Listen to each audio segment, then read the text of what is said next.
where we're at today. So we'll do a staff report. It'll be pretty extensive. We will, have I got to hit myself? No. Before we do the staff report, we'll do an oath. So everybody that signed up who wants to testify will swear in. And Monica will do the oath. She's going to read out the names who signed up. If you didn't get your name signed up and you want to testify, we will need to get you sworn in at some point later. This meeting may take longer than today. This meeting may take longer than today. So don't be all in angst that they're going to make a decision. We want to be able to hear everybody who wants to give public input. Typically, we give 3 minutes apiece. Under special conditions, if you're an expert and I can verify your credentials, we might give you 5. If you're representing a group of people and you've already talked to Monica, we would give you a little bit more time than that. The applicant will have more time than that. So we will go through that, and then after the applicant testifies, he starts the testimony that's in favor, which would be in favor of repealing the denial at planning and zoning. And you're going to have neutral testimony. You just want to give some input. You don't want to side with anybody. And then we're going to give an opposition. Opposition is you want the appeal to fail, and there will be no change than the decision that was at planning and zoning. It's denied. Any questions about what we're doing? Okay. Sometimes it's a little bit like a bond levy. You get in there, you don't know if your yes means yes or your no means no. So I thought I would go through that for you. I'm Chairman Brad Holton. This is Commissioner Leslie Van Beek. This is Commissioner Zach Brooks. We are going to be the people that are charged with making the decision whenever that comes. So how it happens is you go through all of that, and then we will close the public testimony. We will decide what we're going to do about any late exhibits, and then we will go into figuring out what we're going to figure out. All of that is done in public. The decision will be made in public. Our discussions will be made in public. And if you don't think that's uncomfortable at times, you got another thought to come. Okay? So, when I walk behind there, we're going to start it officially. And I've run a lot of public meetings, and I have very little tolerance for people who's messing with my meetings, because I want it as safe a place as I can possibly make it. So if you want to speak, you can be heard. Mr. Chairman. Yes. Would you mind mentioning repetitive testimony versus non-repetitive testimony? Commissioner Brooks, he has a very fine point. The number of people with the same opinion, we don't count. It doesn't make it a bigger part of our decision. Just that part that they're bringing out. Here I will give you an example. I live on whatever, such and such road, and my experience is da da da da. I will leave that testimony in every day. But if I get up and I say, there's too much traffic, we got that. We got it once. We don't need it 500 times. There's too much traffic. If you can tell me there's too much traffic from this study, or there's too much traffic from my personal opinion or from my observation, I let that in. But repetitive testimony, I'm sorry, but I will cut you off. I need to get to the testimony that matters, that is substantial, that weighs in a decision. So you can look it up on the state website. There's 8 criteria that this board has to reason and base our decision off of, and we have to follow within that area. Does that cover it? Okay. All right. Any questions? Okay.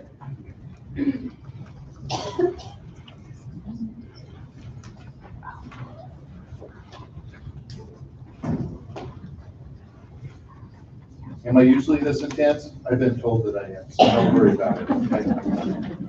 Life is good. All right. I'm Chairman Brad Holton. I'm going to call the meeting to order. Present is Commissioner Leslie Van Beek, Commissioner Zach Brooks. And with that, the time is now 1:42 on this day of July the 25th. And it's time for today's Board of Commissioners hearing regarding the request by EW Estate Special Events Facility. And the case number is going to be CU 2022-0034. My name is Brad Holton. Joining me today are both commissioners that I've just introduced. Also present is Monica Reeves and our deputy clerk and DSD planner, and there will be Dan and Michelle and Samantha. All right, with that, the staff report and any additional exhibits have been posted on the county website and on the land use hearing page. You may wish to open those documents if you haven't already done so. Another thing that I'm going to say before we get further into this is I will not physically accept any late exhibits. If you want to submit late exhibits, they will have to go over to DSD staff. And then they will record them with which exhibit number and go from there. But bringing something up to me or any one of us three, we will not physically take hold of them. Okay, so conflict of interest. Before we begin taking testimony, is there any member of the board who, for reasons of conflict of interest, requests to be excused from participating in this item? Chairman. Yes. On June 6th of 2022, I received an invitation from John Starr and Sims Fruit Ranch to participate in a meeting. I did not know at that time when I accepted the invitation that this would present to the Board of County Commissioners. My husband and I are agriculturists. We have deep ties to the agricultural community and families out on the Sunnyslope area. I did sit through a presentation where there was a significant amount of discussion on this particular project. And in the interest of upholding the oath of office for our discharge of duties to present as fair and impartial, the amount of conversation on that initial meeting by the presenters was significant, and it was not, my fellow commissioners do not have the benefit of that. And so in order to protect the integrity of this process, which is a quasi-judicial process, I will recuse myself from this decision so that you and Commissioner Brooks can hear it for the first time. Thank you.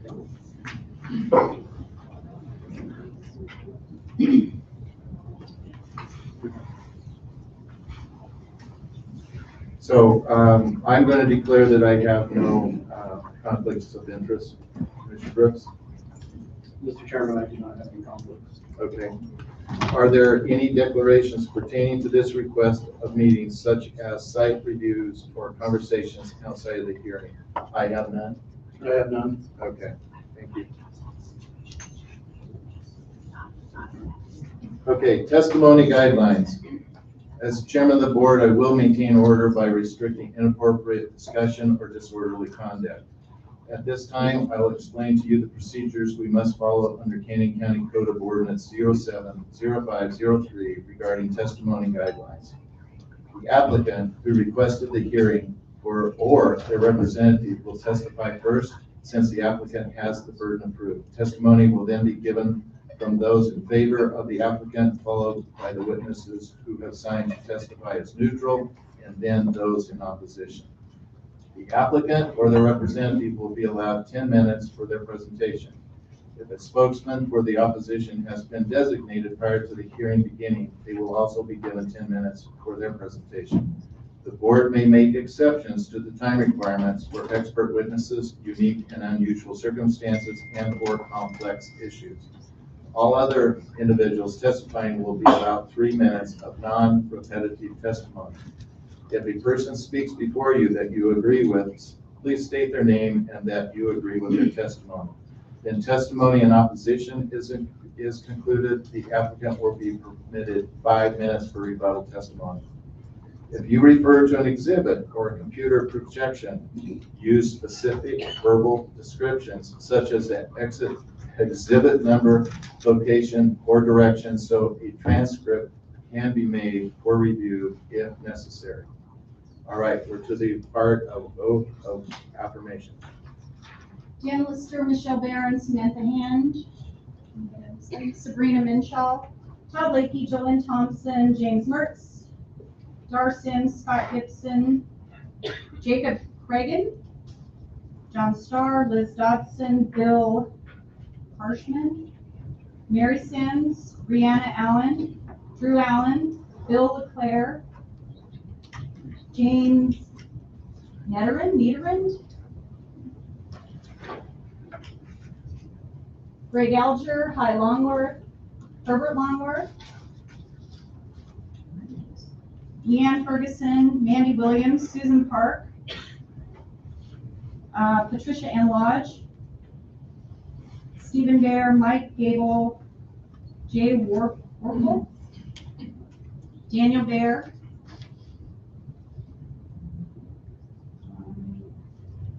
John Ottenhoff, Beverly Ross, Scott doesn't testify.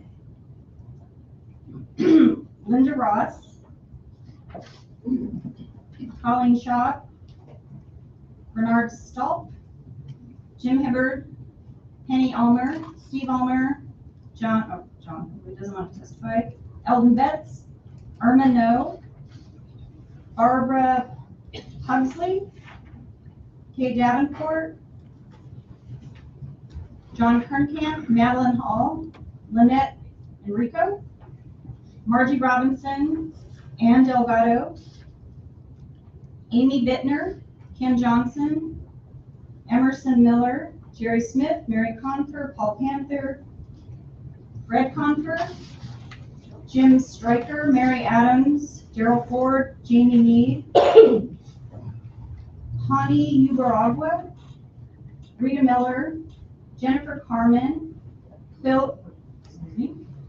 Brian Burnham, Joanne Bradford, Marlene Moore, Michael Davenport, Wayne Rundle, Craig Davis, Alicia Brooks, Rebecca Hartman,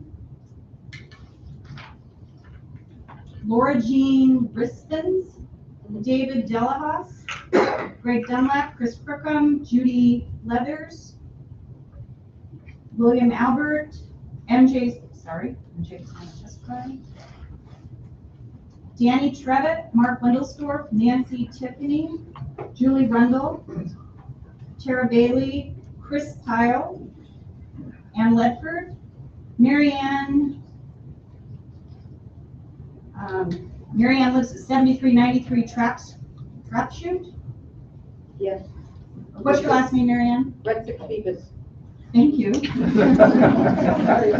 Larry Craig, Martin Nealon, Leah Matthews, Alan Mowry, Cynthia Betts, Roger Gaden, Dana Hibbert, Robert McCrillis, James Inslee, Terry McClellan,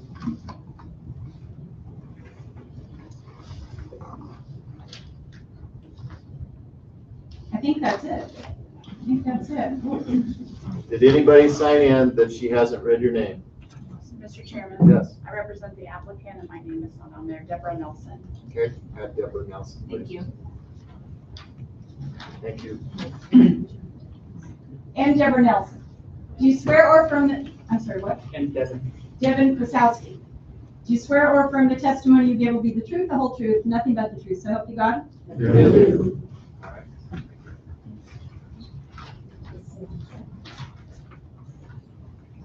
All right. We will now begin by taking evidence by calling the development service staff to present the staff summary and any late exhibits. Point of order. What? Pardon me? Do we say the pledge? You would like to say the pledge or? We agree, we'll do it. Let's rise and say the pledge of allegiance. I pledge allegiance to the flag of the United States of America and to the republic for which it stands, one nation, under God, indivisible, with liberty and justice for all.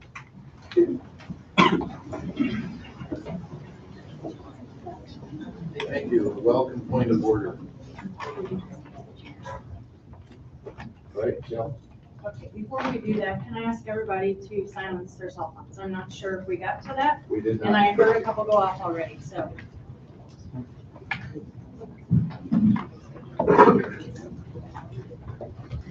All right. Thank you, Chairman and Commissioners. I am before you today presenting EW Real Estate's appeal of the Planning and Zoning Commission's denial of CU 2022-0034. The applicant, Warden Lakey Law, representing EW Real Estate, submitted an appeal of the Planning and Zoning Commission denial of a conditional use permit to allow an agritourism-oriented special events facility use within an agricultural zoning district. Planning and Zoning heard the case on December 1st, 2022, and signed the FCOs on December 15th, 2022. The applicant submitted the appeal December 28th. Their letter is attached as Exhibit 5, and it's on page 335 of the staff report, and addresses the findings Planning and Zoning adopted and submitted information to provide evidence to support positive findings, and the applicant will address those in their presentation. So I put this out because normally Planning and Zoning decides these cases, but it has been appealed to the board, and the board becomes the final decision. There are 8 questions.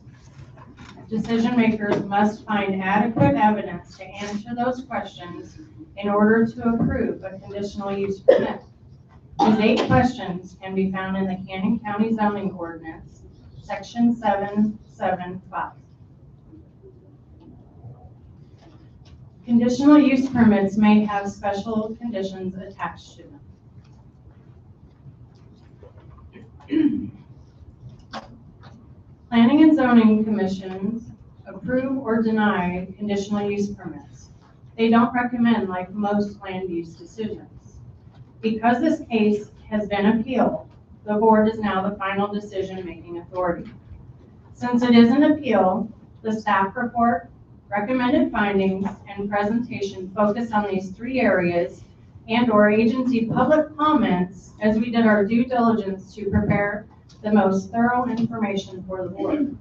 Additional work and information since the appeal is to provide clarity. The proposed use includes an outdoor amphitheater with seating capacity of up to 5,000 guests for concerts, events such as weddings, a cidery, you pick orchards, permanent concession facilities with farm-to-fork foods, a wine tasting pavilion, event garden, permanent restroom facilities, and a production office. This is a proximity map, and you will see Highway 55 that goes out to I-84. The lake is over here. And down here, just on the other side, is where Oahe County is. The subject property is located south of Lowell Road and east of Sunnyslope Road, Caldwell, on parcel R335-63010.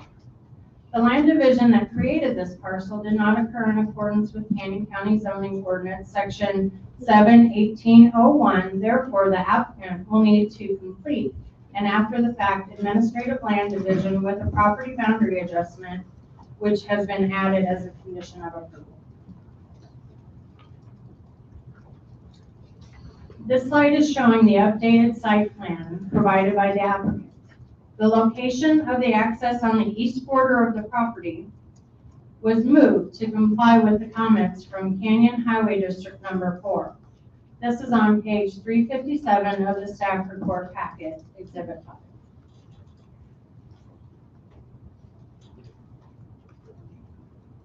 The following slides are photos that were taken during a site visit that occurred on July 22nd, 2022.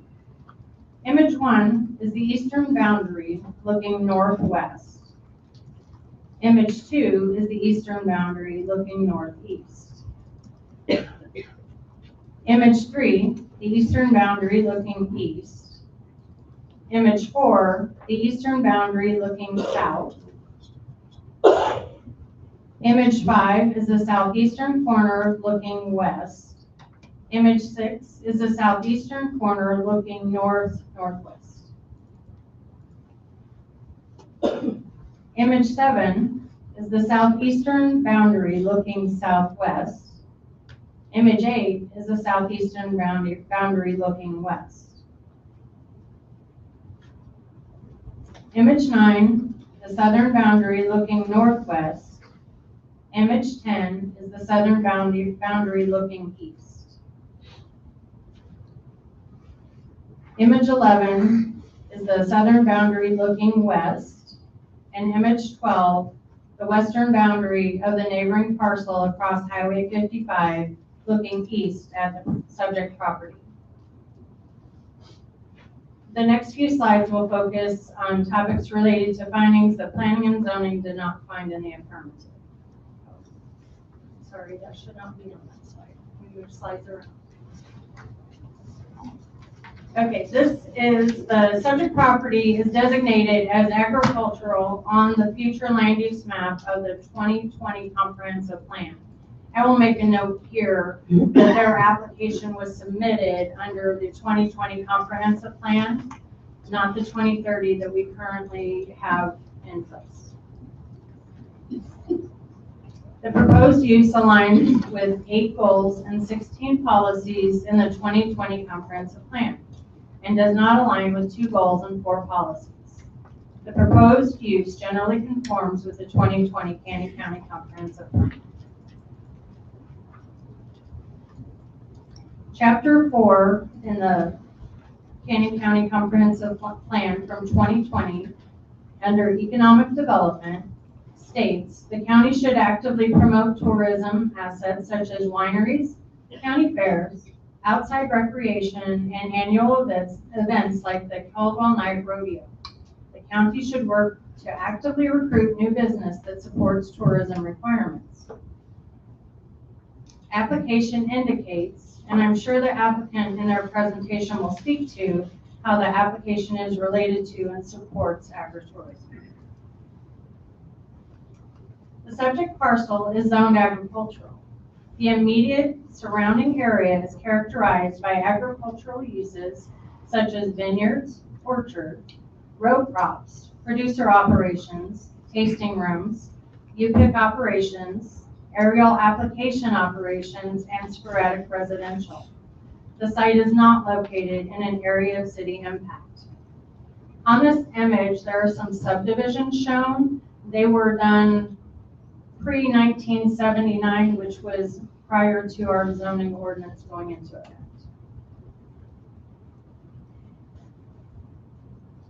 We received comment from the following agencies. This was the comments that were received for the planning and zoning hearing, the original comments. Canyon Highway District number 4 stated the existing access configuration is not suited to the proper use. An access plan to serve the proposed use should be developed in conjunction with the traffic impact study. A commercial approach permit is required from Canyon Highway District 4 for the proposed use. Boise Project Board of Control sent a letter stating certain requirements and requesting a hard copy of the plans to include irrigation and drainage. Canyon Soil Conservation District stated 100% of the soils are Class 3. Class 3 soils have moderate limitations and appropriate management practices can make any irrigated soil productive, and we do not recommend a land use change. It does look like, according to the information provided by them and the one that we have in our mapping, is a little bit different because it does show some type 4 soils, and I will get to that slide soon. The Idaho Transportation Department sent an email stating that their outdoor sign advertisement regulations must be followed. One of the Planning and Zoning Commissioners had questions regarding the standing of the applicant's existing venue in Saratoga. Staff reached out to Santa Clara County, where the existing venue is located, and received the following comments. Santa Clara County Code Enforcement stated there are no current violations for the venue. Santa Clara County Department of Environmental Health stated that they are not aware of any wastewater treatment system violations associated with the venue. Agency comments received for the appeal are noted on the screen. Idaho Transportation had 2 comments. Canyon Highway District Number 4 had 2 comments. Canyon County Sheriff, Marsing Rural Fire, Marsing Ambulance District, Canyon County Ambulance District, Caldwell's Economic Development Director, Destination Caldwell, and Idaho Department of Environmental Quality. Those are all shown in Exhibit 9 on the staff report. The property consists of the following soil capability classes. 84% is Class 3 moderately suited soils, and 15% is Class 4 moderately suited soils. As far as farmland, 12% is classified as farmland of statewide importance if irrigated, and 87% is classified as prime farmland if irrigated. The site is located in a nitrate priority area. Requirements by Idaho Department of Environmental Quality and Southwest District Health would have to be met.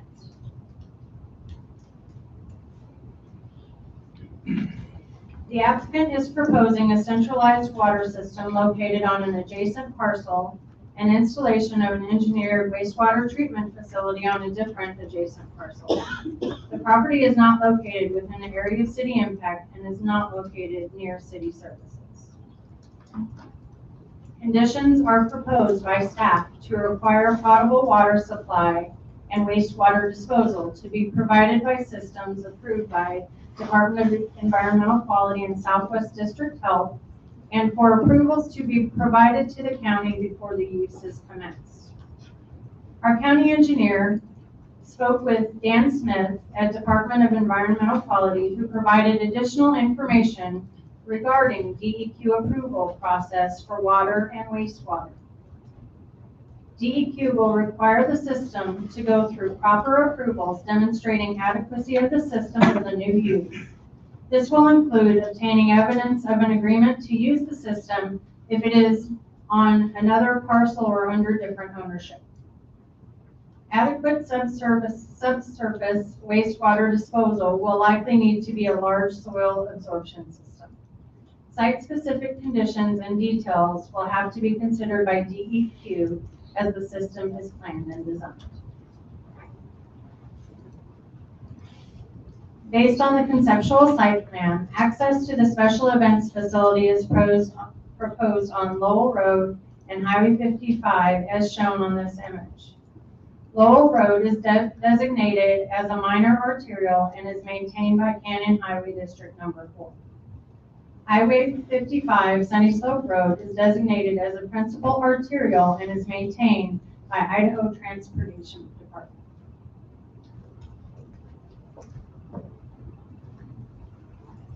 State Highway 55 Sunnyslope is a principal arterial, it's a state highway.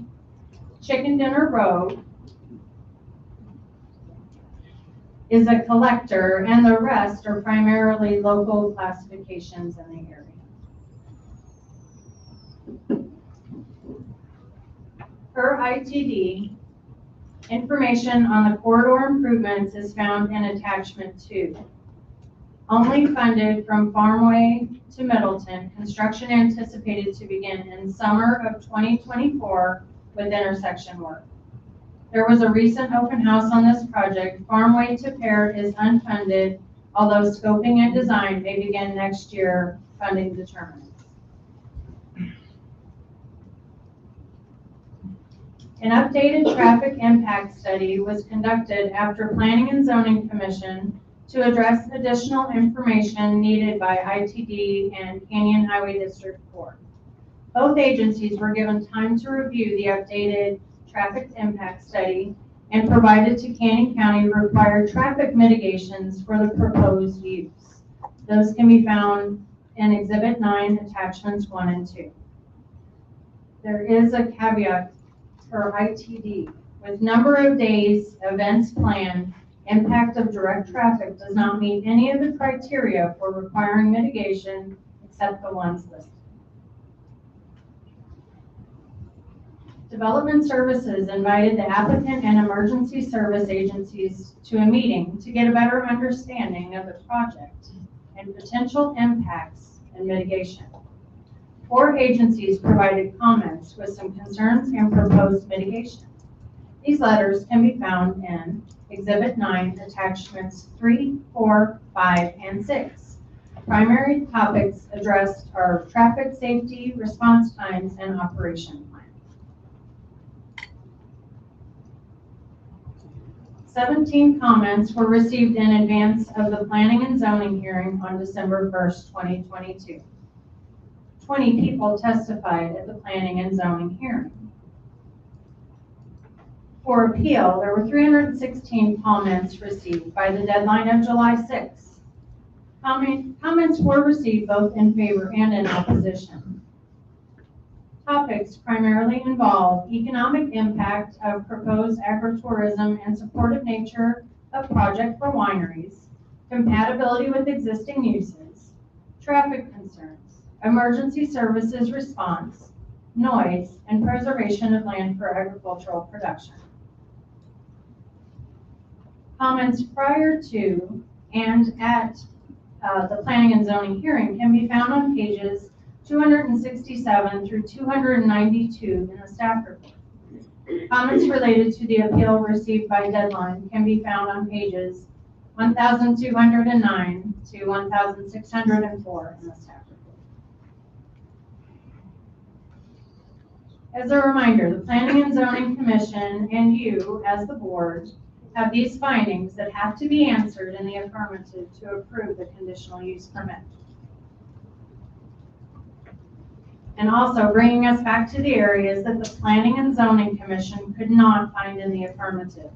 To approve the conditional use permit, the board will need to document specific findings that the Planning and Zoning Commission did not. In Exhibit 4, page 329, are the adopted FCOs from the Planning and Zoning with their evidence and rationale. The board has 3 decision options regarding this appeal. Planning and Zoning makes decisions on conditional use permits unless the decision is appealed to the board. Then the board is the final decision authority. The board may approve the appeal and overturn the Planning and Zoning Commission's denial of the conditional use permit, which would be approving the conditional use permit. The board may deny the appeal and uphold the Planning and Zoning Commission's denial of the conditional use permit, with the final decision being denial. Or the board may table the application and request additional information on specific items prior to the final decision. Staff recommends the board open a public hearing and discuss the appeal of the Planning and Zoning findings for the proposed conditional use permit. If the board chooses to approve the appeal, staff has provided recommended findings and conditions in Exhibit 1. If the board chooses to deny the appeal, findings can utilize the original Planning and Zoning findings as a basis and/or revise those. Are there any questions? I have one. No, it's not open to the audience, I'm sorry.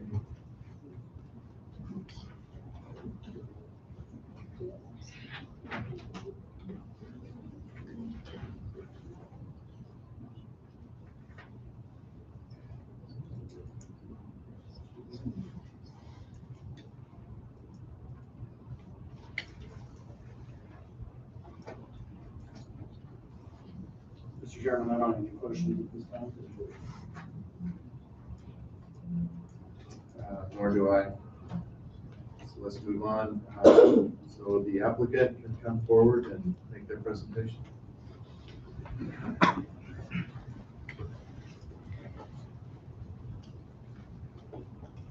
Good afternoon. My name is Bill Leclerc. I'm at 258 Union Avenue in Los Gatos, California. Before I get started, Put the mic closer up to you. Before I get started, I'd like to request extra time if we need it. It's a pretty large record, and we're going to do our best to keep it to 10 minutes, but myself and Ms. Nelson are going to split the time. You have a problem. We'll see how it goes. Okay. I won't repeat the great staff report, but would welcome any questions about the project overview. Any should come up during our presentation. We're a family-run business that has developed, constructed, and operated what is recognized on a national level as a top 10 outdoor concert venue. Throughout our 25 years, we have been excellent members of the community, per the letter in the record from our city manager in Saratoga. We have roots here. One of our partners who is here with us today is a fourth-generation Idahoan, and we couldn't be more excited about the opportunity that we have in front of us today to integrate with the Sunnyslope area to deliver a world-class experience that will benefit the entire region. We worked extensively with the agencies and staff throughout this process, and we agree with the conditions of approval that are before you today. We've spent a lot of time engaging with the community, specifically with members who have a significant vested interest in continuing agricultural in the region, who support the project. Those include the Sims family, the Weeds family, the DeRuiter family. We also have support from the State Wine Commission, from Koenig, Scoria, Skyline, Dramici, Sawtooth, and Talaya. We have support from the Orchard House, from Roger Brooks, who spearheaded the efforts to redevelop Indian Creek Plaza, from the Southwestern Idaho Tourism Association, BVEP, the Economic Development Director, from the City of Caldwell, as well as 200 letters of support for people who have signed up petitions supporting our projects. With that, I'd like to pass it to Ms. Nelson to address some questions that came up during planning and zoning.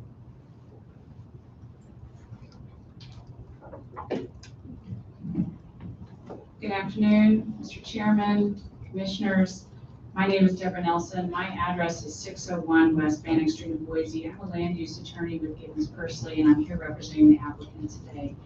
We're asking the board to grant our appeal of the P&Z Commission's denial and also to grant the conditional use permit. And we're in full agreement with the draft findings and conditions that are in your staff report before you. Much has happened since the P&Z hearing. We provided a letter describing these updates. You just got a great summary of these updates from the staff. And I'll try to highlight some key issues and invite your questions to expand on any topic. This board has already decided when you adopted the Canyon County zoning code that this use, a special event facility, is a conditionally allowed use in this agricultural zone. So the question here is what conditions are appropriate to place on this use in this location to mitigate impacts of the use on surrounding properties and services. The P&Z did issue some supportive findings for much of the project, but found that additional information was needed regarding traffic, emergency services, sound, and lighting to ensure that compatibility. We now have additional information and specific conditions to mitigate potential impacts. On transportation, ITD has now provided comments on the traffic impact study and identified the specific mitigations that were described by your staff. Canyon Highway District 4, CHG4, has commented that they agree with ITD's recommended mitigations. The required mitigations include, in summary, intersection improvements at surrounding intersections. Importantly, an annual control plan for traffic from the events that will require agency review and approval prior to any events. And as requested by both transportation agencies, temporary barricades to restrict traffic movement to westbound only from that northern entrance A that's on Lowell, so that departures will be directed to State Highway 55 and off of local roads at that peak departure traffic time. There's also requirements for notices with dynamic message signs 72 hours in advance and additional notifications to residents within 5 miles. ITD approved the scope and the conclusions in the traffic study, which found that Highway 55 has sufficient capacity for this use. ITD has plans to expand this section of Highway 55 in the future, but even as a 2-lane highway, 55 has a capacity of 3,200 vehicles per hour. Peak volumes from Highway 55 and this project, Sunnyslope Ranch, plus all existing and background trips, is well under that level of 3,200 at 1,850 vehicles per hour. The trips and the existing and background are also within the 1,700 vehicles per hour directional capacities. Traffic impacts from Sunnyslope Ranch will occur only in a limited season, April through October, and at limited times around events. The applicant will use event staff to control the inflow and the outflow of cars. The inflow is staggered because guests arrive at various times between the gates opening, through the opening act, and up through the main artist. The outflow has the largest number of trips at one time. But this occurs later in the evening when fewer folks are on the roads and will be efficiently managed using the temporary traffic constraints required by ITD and CHD4 to keep event patrons off of local roads. On emergency services, the applicant will staff events with certified EMTs on site to address immediate medical emergencies. The applicant will also implement fire protection measures. The buildings will all be sprinkled and will be constructed to meet the International Fire Code. Hydrants will be provided on site. The Marcy Rural Fire District's comments state that service is available to provide the site with adequate fire and emergency service response times. Canyon County Sheriff's letter has focused on traffic impacts on Highway 55, Chicken Dinner Road, and Lowell Road.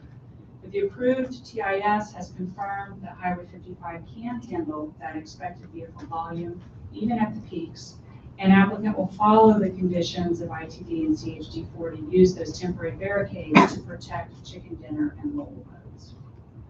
The Canyon County Ambulance District, which serves the site, proposed conditions that staff has incorporated, including to provide advance notice to the district of all events, to have a minimum of 2 certified EMTs on site, to have a minimum of 2 defibrillators on site, and to designate the nearest helicopter landing zone with the district chief. Sunnyslope Ranch will generate significant tax revenue to help fund services. Mr. Lakey will address this topic in more detail in his testimony this afternoon. Based on preliminary sound testing, other venue operations, and P&Z Commissioner Neville's request at the prior hearing, the applicant has proposed and planning staff has incorporated a condition of approval that sound levels will be limited to 85 decibels measured at the property line. Applicant will continue to study and work with a sound engineer when the project is designed to ensure appropriate orientation, buffers, and sound barriers to meet this condition and to protect the neighbors. All exterior lights will be directed downward and away from residential properties. Prior to commencement, an exterior lighting plan will be submitted to Development Services, showing all exterior lighting locations and fixtures and demonstrating how those fixtures minimize off-site glare.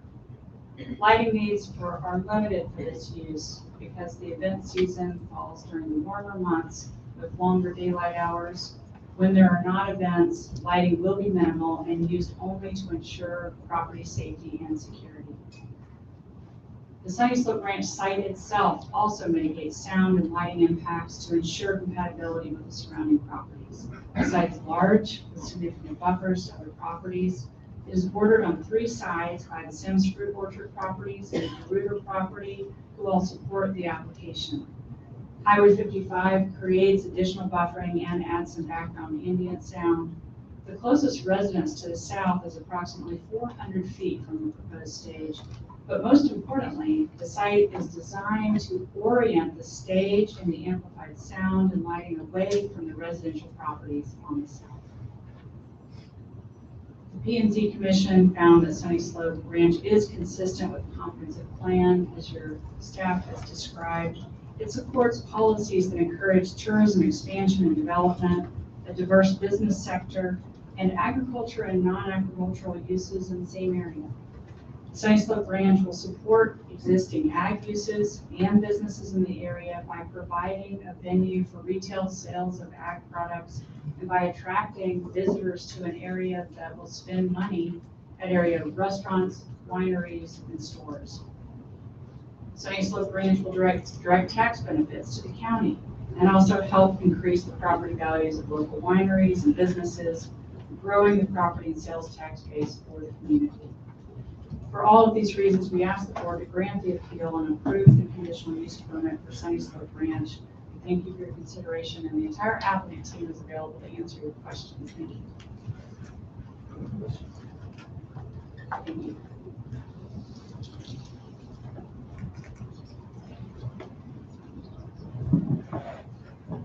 Timer go off? No. Did under 10 minutes. You don't have any other comment? They will utilize their 3 minutes, Mr. Chairman. All right.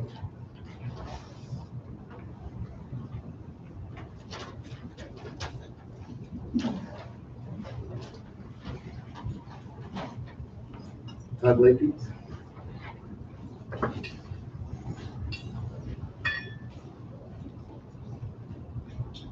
Thank you, Mr. Chairman, Commissioners. For the record, my name is Todd Lakey, address 12905 Municipal Court, Nampa, Idaho 83651. Also land use attorney supporting the applicant.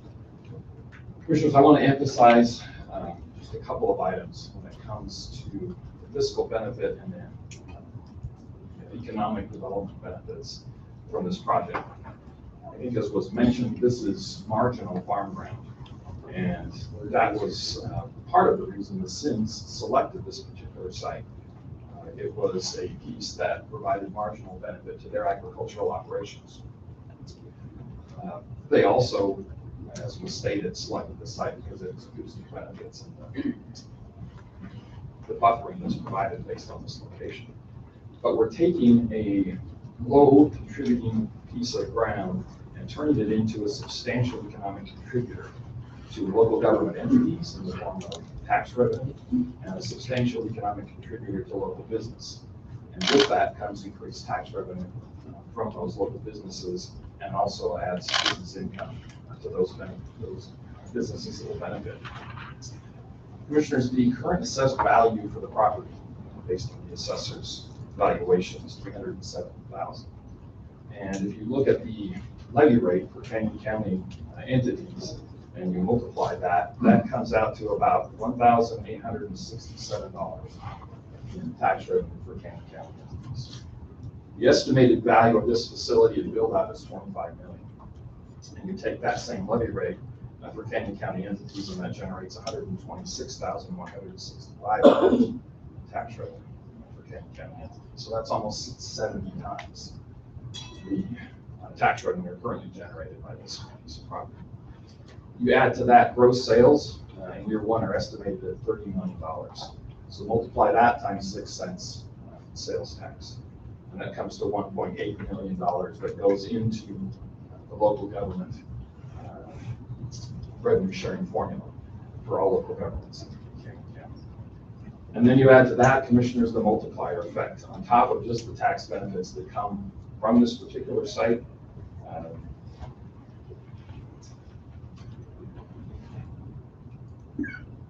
The other venue that we have in California, they estimate that the businesses describe their benefit as 35% of their sales are generated by this type of facility. And it's a seasonal facility, as was mentioned before. So that's 35% that local businesses don't have currently.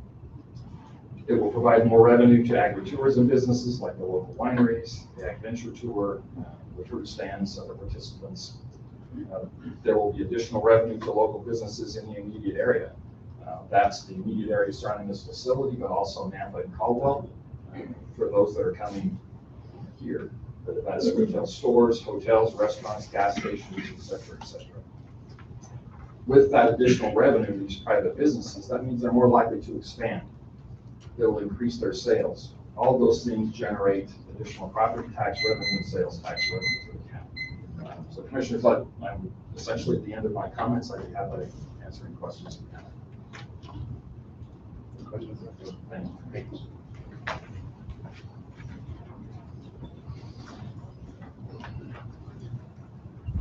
Scott Gibson.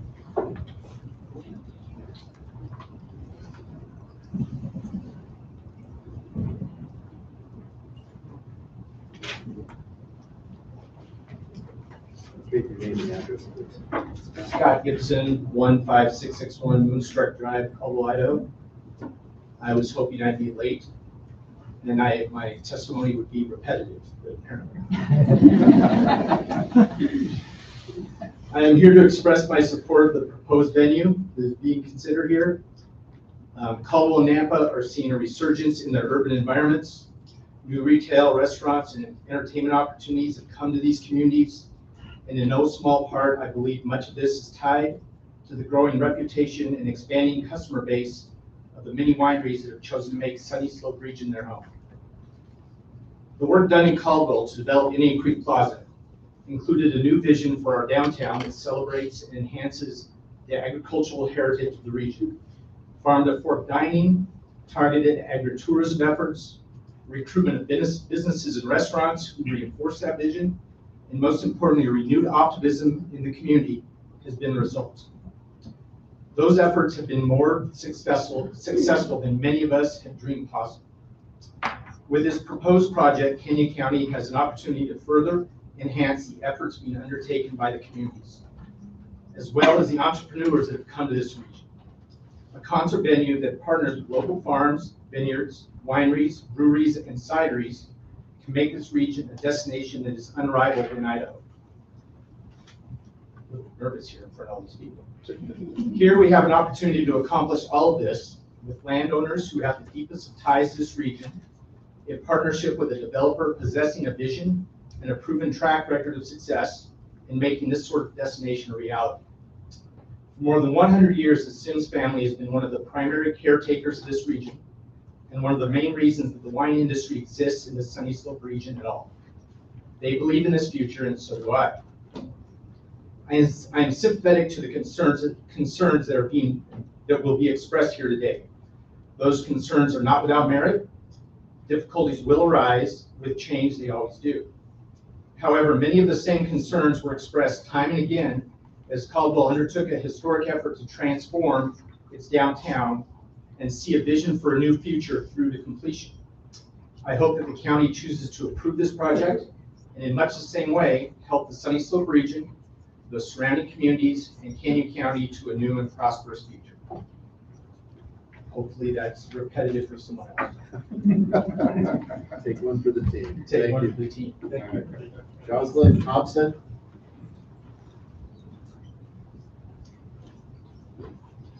I think I'm pronouncing that Jolyn Thompson. Jolyn. Jolyn, there you go. See, I had a question. Whether it was. Thank you. Thank you. Thank you, Lord. It's okay. My mom made it up. My name is Jolyn Thompson. I'm at 250 South 8th Avenue West, Marcine, Waukee County, Idaho.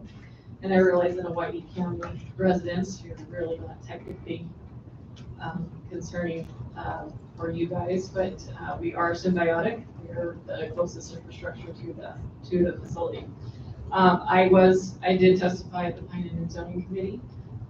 Carrie, I apologize, and you do have my letter in your packet, and I would just like to briefly reiterate the strength that this venue could bring in new commercial and industrial for jobs and businesses for our people. Thank you. Thank you. Dar Sims.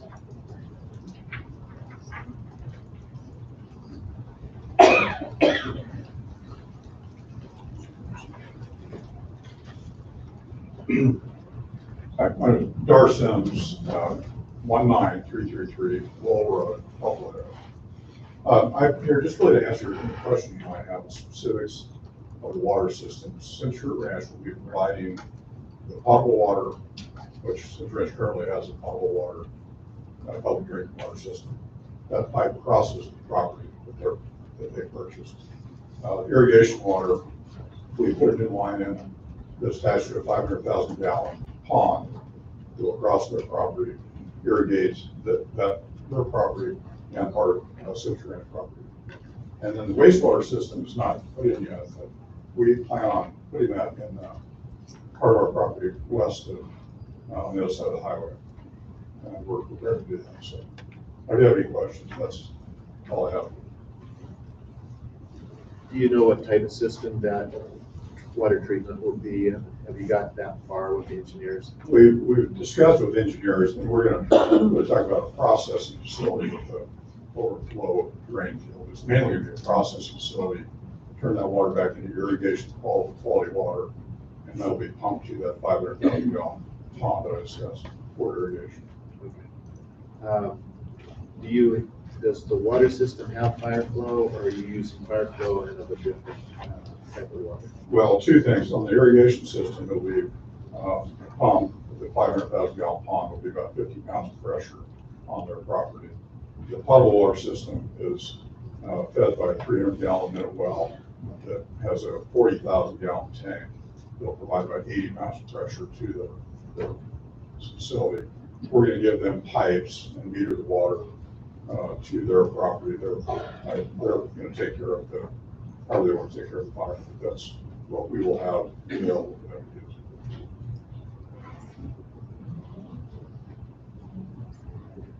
Anything else?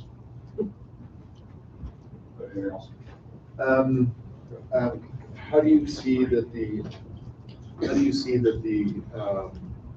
you're going to be the property owner on the treatment plant center or site? How do you foresee that you'll make contractual agreements so I know that it's real? Right?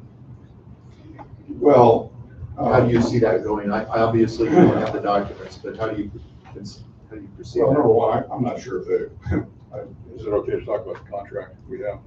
So with the contract, they have a purchase price for the property, and there's another additional $1 million to build a treatment site.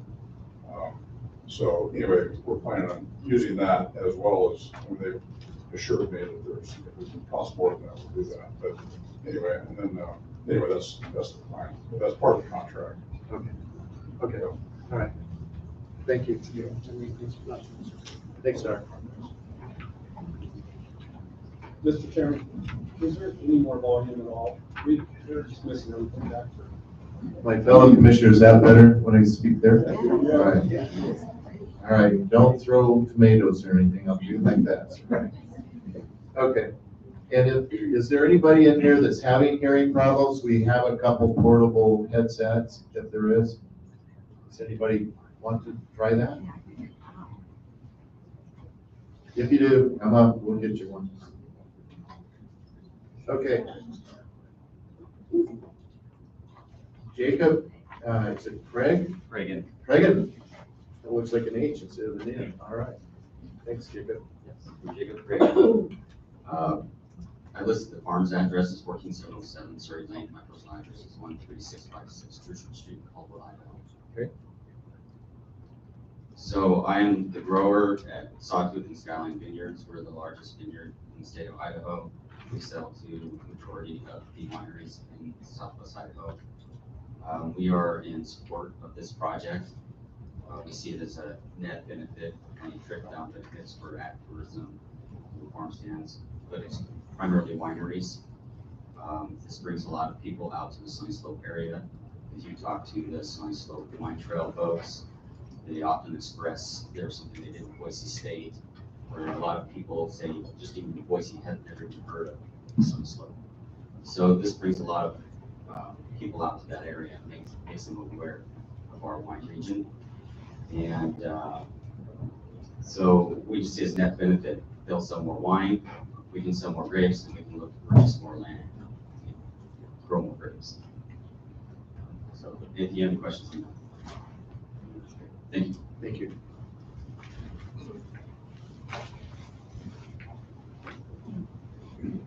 James Burtz. Coming from the back. All right.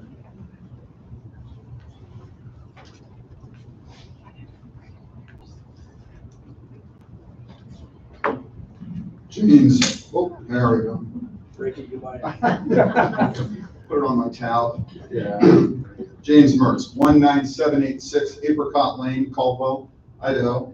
And I'm here with Simsford to talk specifically about the UPIC orchard that will be right next to this facility, and why I want to do it, why I want to be a part of this, and why I think they want us there. I have ordered already some apples, Gravenstein apples for this that sales team says is very popular for the UPIC and the sales. So I have peaches that are right adjacent on the property as well to be able to use. And just saw a special from our local weatherman and master gardener, Jim Duthie, on berries, for huckleberries, raspberries, blueberries that like to have in this area as well. And all of this being the UPIC, and we are really a wholesaler. So for the UPIC is more of a retail deal to bring, well, it brings more money in per plant tree, however you want to quantify that. Also, being so close to this world-class facility, I mean, right where people are pulling in, and being there, be able to capture this audience. You've heard already, we've been around for over 100 years, and there's a lot of people that don't even know who we are, which is okay. But this is a way to capture some of this audience, some of these, whatever the numbers are now, 700, 800, 900,000 people in the valley, to be able to come out and buy fruit from us and explain our story, and have that experience that we just really haven't done or been a part of, quite honestly. So anyway, that's really all I had on that. Do you have any questions? Thank you. Thanks for sharing that. Deborah Nelson, Chairman, I would. that's you. All right, you're going for twice. All right. Better watch it. All right, John Stair. Start. Okay. Thank you. Don't ask the commissioner. Commissioner, can I have a show? No videos. All right. Well, I don't have any videos, but I have a couple of graphs I'll describe to you. Then my name is John Starr. I'm at 755 West Front Street in Boise, Idaho. I work as a real estate consultant in the Sims family. And we've been having these conversations off and on for 10 or 20 years about how to move into the future. Of course, during the last 20 years, it appeared that residential development was the way to move into the future. We came up with an epiphany a few years ago. That wasn't the direction we wanted to go. Sunnyslope proper is. People are telling me in the back, I can't hear you. Sunnyslope proper is about 3,000 acres. It's about 780 individual parcels. Over 70% of those parcels are 5 acres and smaller. So speaking to the essential character of the area, our goal is to maintain that essential character as a commercial agricultural area. We feel that the venue and other developments that promote agritourism are the way to achieve the continuation of that commercial agricultural activity, not by going with more residential uses and so forth.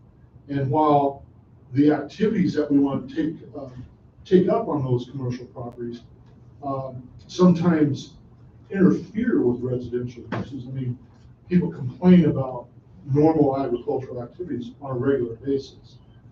What we're trying to do is we're trying to minimize that residential use. We're trying to maximize what we get from these commercial uses.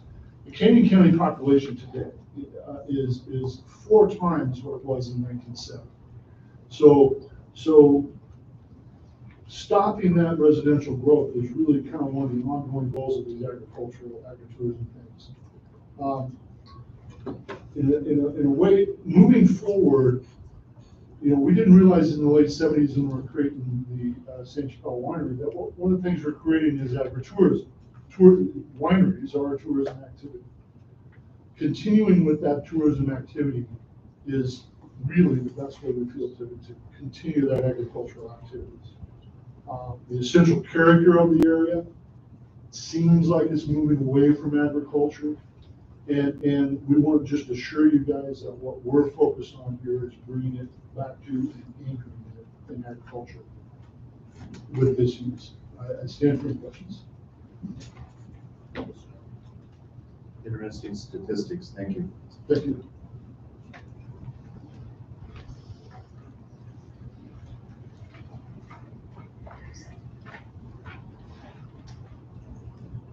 Liz Dodson.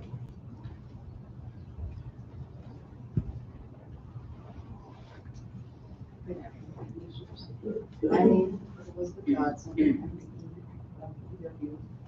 you put the mic really close? And my address is 258 Union Avenue, Los Gatos, California. I want to take a minute to speak with you. Yeah, try to speak as into the mic if you can. I wanted to take just a moment to speak with you about who we are and what we do. I am a fourth, do I need to go closer? Yeah. I want to spit on it. Don't worry about it. We have handy wipes. I am the fourth generation Idahoan that everyone's talking about, and grew up in this area, attended CUNA High School, went to Boise State, so I'm familiar with this area. I may have even been peaches for a half a day on the Sims property, but it didn't last very long. We're a family-owned business, and we treat our business that way. I think what we hope to bring to this area is a venue that isn't similar to what many people would perceive as a concert-centric venue. We're boutique. In the business, we're boutique. So the day may start, people usually show up 2 hours before an event at least, and many have dinner, and we have local up-and-coming artists that entertain you before the main act ever comes on. So you might be in the garden with someone who's high school kid that's got dreams, or a local band. That takes you to opening acts who are all local. So we try to really support the music industry in our area, the community people in our area, and it's a different experience than you would expect. Families are welcome, and we see a lot of families. The venue gives us the opportunity to also do a lot of, the concert part of the venue gives us the opportunity to do a lot of community events. And we try to incorporate those throughout the year. We do Pets and Pinot. We do where people bring their pets and support the local Humane Society. We do a lot of philanthropic. We try to do one concert a year that is completely for a certain venue, a certain fundraisers. We make donations of concert and event tickets and gift baskets, and we try to support the local community, be it the schools, be it the philanthropic Hope Industries. We support CASA. So what I'm trying to tell you is that we are a part of the community. We're not somebody that is a great big organization that doesn't appreciate how we impact the community and how we need to support that.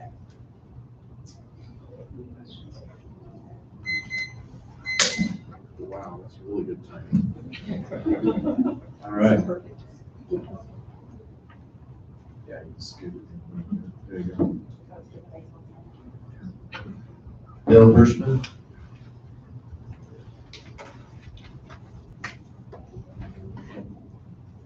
Good afternoon. I'm going to do the same thing. We give up. Can I just do this? You may. I'm the W. Oh, there you go. All right. And I am not going to, in the spirit of your first comments, I'm not going to repeat things that we're doing as a presentation. We would like to thank the staff. I think they've done an excellent job of looking at everybody's interests in this and summarizing what we feel are the facts, good and bad. And I think they've done an excellent job of keeping the facts straight.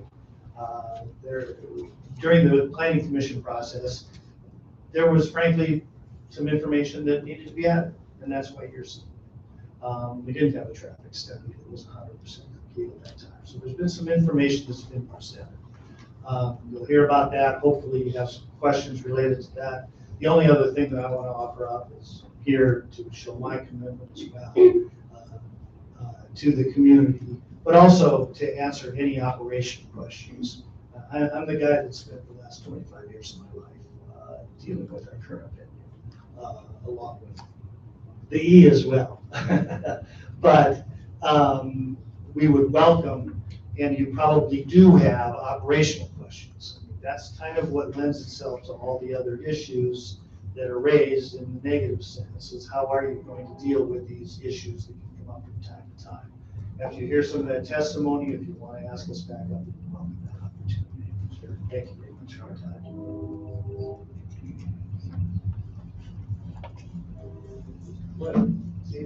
There you go. All right. Thank you. Mary Sims.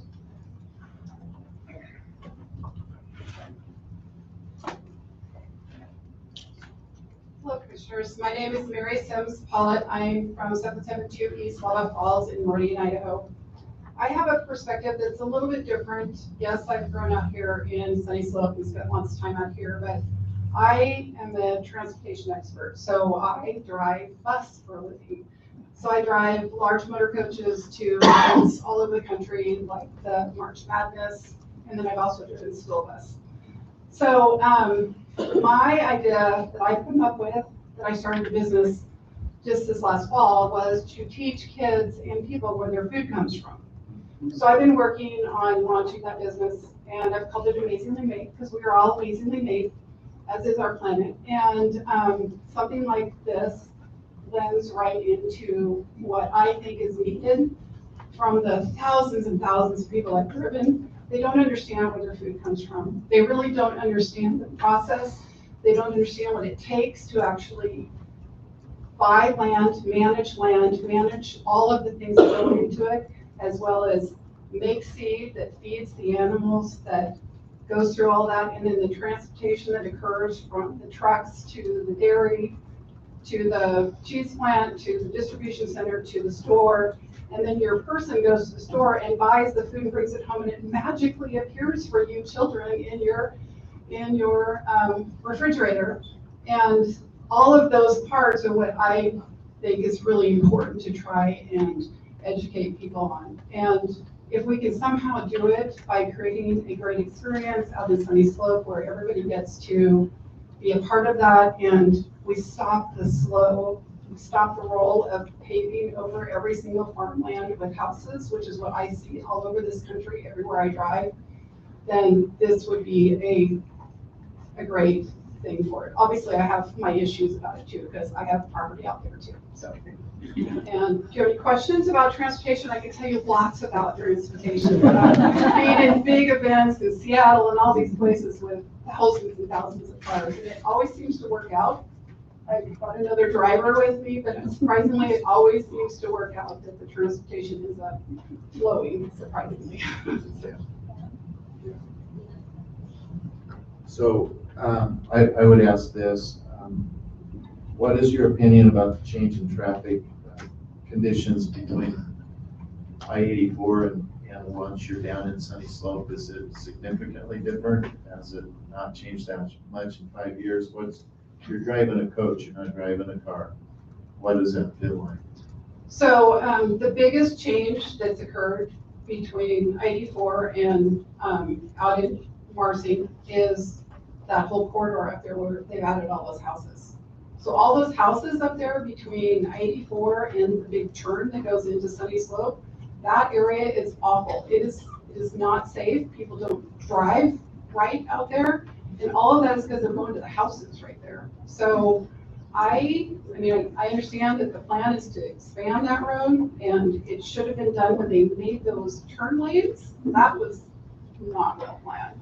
There's all sorts of ITD stuff, DCHD stuff that is not really well planned, in my opinion, but of course they didn't ask me. So You know, like add turn lanes. Why would we not have turn lanes? Why do they not have turn lanes when they're going to subdivision? So all of those things should be added, and it looks to me, I haven't looked at any of the plans because I'm staying out of this. I'm very busy driving people safely to and from their destination, so anyway, does that kind of? Sure. So I think, you know, planning is definitely important. Yeah.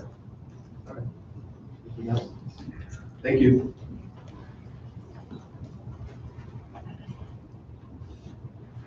Rima Ellen? Okay. Okay. Fran. There you go. Or most people just call me Ray. Ray. Thank you, commissioners. I'll just be brief. I just wanted to share from marketing expertise. I travel all over. I speak all over the world. And I also am an adjunct professor at Boise State teaching marketing. And so I just want to address the agritourism industry and what this will do for our community and the benefits of what it will bring to us. And I have to give them credit where credit is due because they came to us, a fifth generation Idahoan who grew up on a farm, who also happens to have an ad agency, to help them in communicating information to this community. And to me, when I first was approached with this, I didn't quite know how I felt about it until I started talking with them and sharing and showing to me how much they are really in wanting to get involved with the community, wanting to communicate and address any concerns or talk to the people that I brought to them to say, hey, you know, talk to Mr. So-and-so because they're really concerned to be able to share that story and the vision. And quite frankly, from my growing up on a farm, yeah, sure, we don't want to see more houses there, but maybe a beautiful performing arts venue. And I also served on the Shakespeare Festival board for years and saw how the arts can really help in our community. And we can go listen to a country concert in the beautiful Sunnyslope region. It's going to do something that will transform the Sunnyslope, the AVA that we have in a good, positive way. And it's smart growth because if you think about it, you put the venue there, then you're going to have it as a piece of the land, and it's going to be a beautiful venue as opposed to more houses that are going to be, you know, clogging up the streets with the subdivision traffic, right? So, I mean, it's just a different transition of what you're going to have there. You're going to have something there regardless. So why not make it something beautiful? Thank you.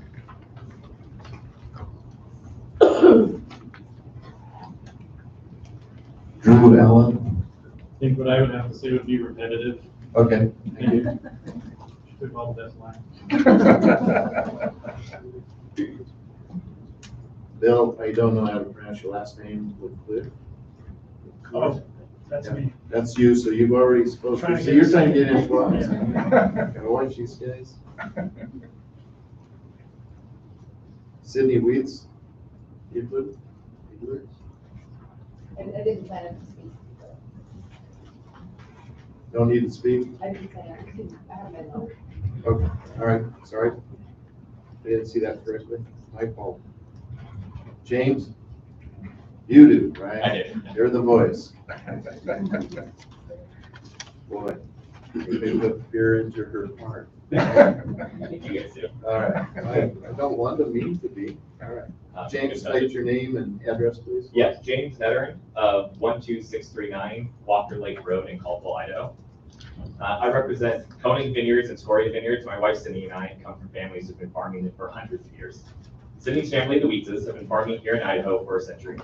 We want that heritage to continue in Sunnyslope, and that's why we're in favor of this project. The narrow band that we call Sunnyslope specifically, known for orchards and vineyards, is not seed farms. The rare specialty crops that make the Canyon County farming industry unique are grown in Wilder, Houston, Greenleaf, and Caldwell on flat, gravity-irrigated fields. Orchards and vineyards are farmed in far greater abundance in surrounding states, much more profitably than here in Sunnyslope. It is no longer sustainable for local farms to sell their fruit at wholesale price while competing with Washington, Oregon, and California. To be clear, the biggest threat to the tens of thousands of acres of farmland in Canyon County is not a concert venue on 40-acre orchard in Sunnyslope on a highway. It's houses. And even as the county restricts the number of houses per farm, those houses will still contribute significantly less to the community than a place of business. Farmers in Sunnyslope are left with three choices. Continue to farm at a loss until generations of equity is lost. sell their land for houses while they can still make a profit, or move into agritourism and sell directly to consumers. This is not an exaggeration. This is a reality of how hard it is to farm these rocky hills and volcanic soils. The views of our farms, orchards, and vineyards that create the quiet serenity you enjoy are impossible to create and maintain as they stand today. The status quo will not hold. We have families to feed, bills to pay, college tuitions to save for, just like everyone else. Agritourism is how we will keep this land from being developed for houses. It is how we keep the essential character of this area. Young farmers need to see there are viable options. You pick orchards, flower farms, wineries, farm-to-table restaurants, cideries, farm stands, and more. Our families have successfully passed down their farms to generations by evolving how we operate. Cindy and I do not grow a single crop that our fathers grew 20, 30 years ago. We grow purely grapes. Cindy's family grew seeds. We're not growing the seed farms. And I welcome the increased competition and diversity here in Sunnyslope, but we have to have a consistent and expanding customer base. A large draw like the Sunnyslope Ranch will provide that. I believe in a Sunnyslope full of family farms practicing agritourism instead of Sunnyslope full of estates and houses. That is the choice, and I hope you guys make the right choice. Thank you.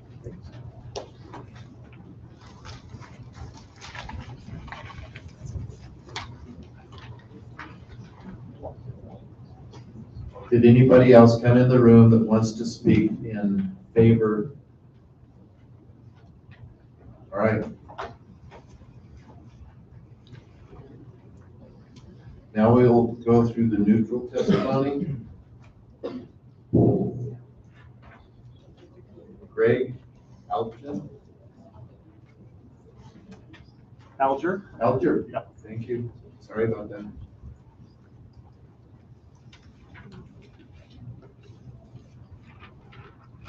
Commissioners, Greg Alger, 16473 Chicken Dinner Road. My family and I, my two boys and my wife, we farm on Chicken Dinner Road.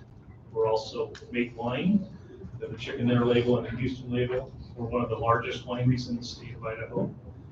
We grow grapes and we grow seed crops. I'm here in a neutral role.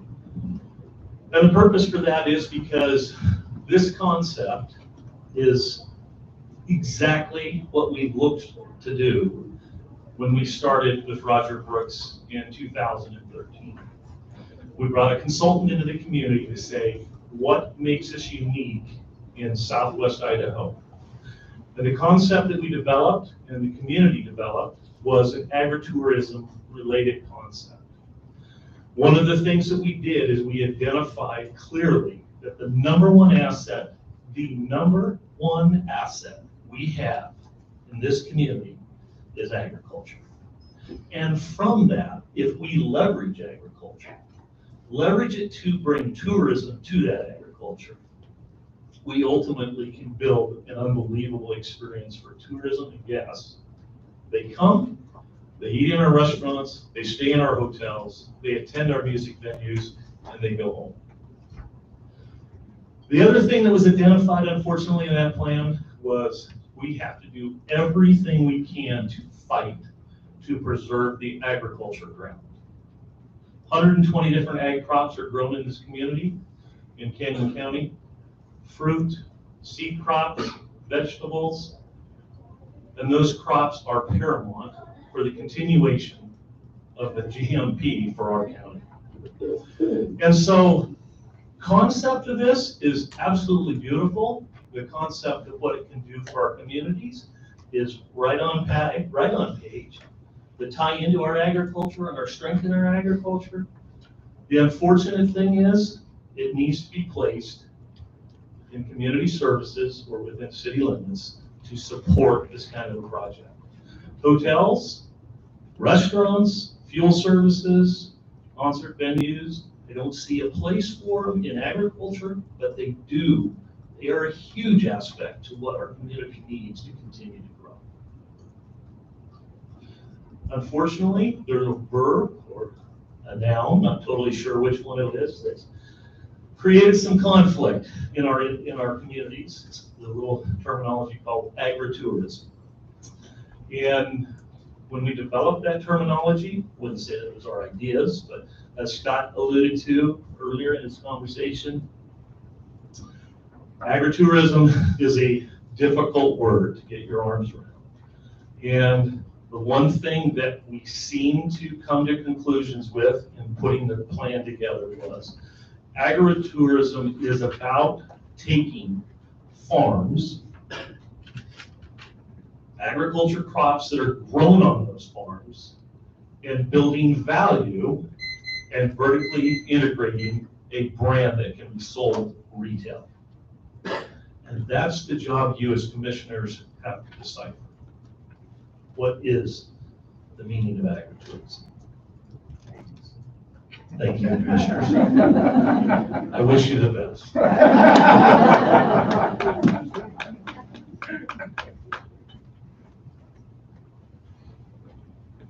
Herbert Longworth.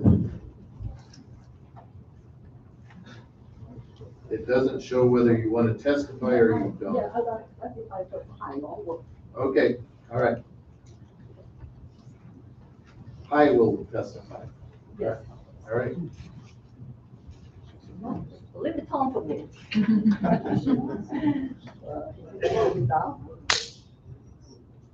Hi, good afternoon, Chairman and Commissioner. My name is Hai Longworth. I live on 20797 Long Road. And it's a mile down the road from the both sides. I'm also a board director of SIBA, Southwestern Idaho Bird Association. I'm here today speaking not officially representing the SIBA and the Golden Eagle Audubon Society, but I would like to give synopsis of the letter which the two organizations sent to the planning committee last March. First, I would say I'm neutral because I think the concept of having lived here for 5 years, great adjoining area, without bringing agricultural tourism with more winery and more wine tasting inside the wonderful. And we don't mind the Concert Avenue, but it's too big, way too big, and totally change the character of the area. And being a birder, I'm also, and many of our people in the birder community very concerned about the impact of lighting and noise on the those events and effect on bird, life and migration. Because the proposed society, proposed facility would be right between the wildlife refuge, Lake Low and the Snake River where we live, and has potential adversely affect wildlife. The area, support thousands and thousands of breeding wintering birds. Many of these species move between Lake Low and the Snake River for feeding. If you're here in this area, you see the fly put your head constantly, thousands of them. The area includes many species of wildlife protected by law, such as the Migratory Bird Treaty Act and the Golden Eagle Act. The U.S. Fish and Wildlife Service stated that loss, degradation, fragmentation of important migratory bird habitat have been identified as potentially the largest individual threat, migratory bird.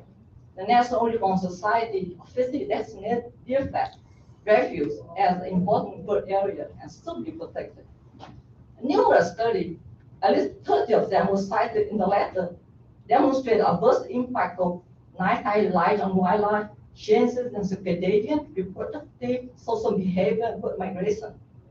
The sound test which I saw were conducted at 10,000 watts on a flatbed truck, way below the level required for 5,000 seat amphitheater, only at least 60 of the 100 watts. And if the sound frequency will identify the sound frequency, especially the low range could base range affect bird nesting migration. And the sound analysis also did not include the noise generated by several thousands of cars coming to the event.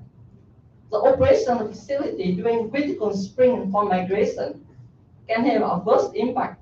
The night lighting attract and confuse birds, especially the proposed area where birds often stop to rest. So we request some additional conditions to be included in the permit. The first one is that we need to see a complete study of how the proposed facility could impact wildlife within a 5-mile radius. The results will be provided to to the Idaho Department of Fish and Game and the U.S. Fish and Wildlife Service to determine the need to mitigate any adverse impact. I also mentioned the exterior lighting will be downward, but remember the site is on high elevation. With respect to like the Snake River, and the light project downwards, and basically the light from the parking lot cannot be totally shielded.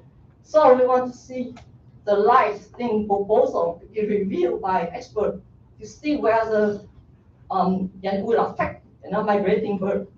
And we request that the light should be turned off after an event when all that especially during the spring and fall migration. Thank you.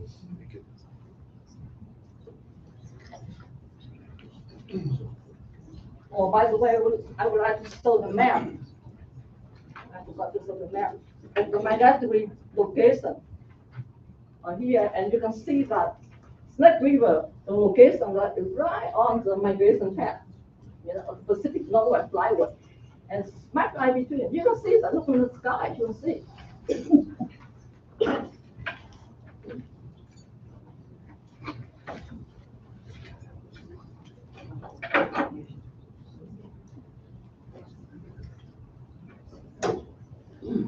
Is there anyone that's in the room that came in that wants to speak, that is wanting to speak in the neutral testimony category? Take that as a no. All right.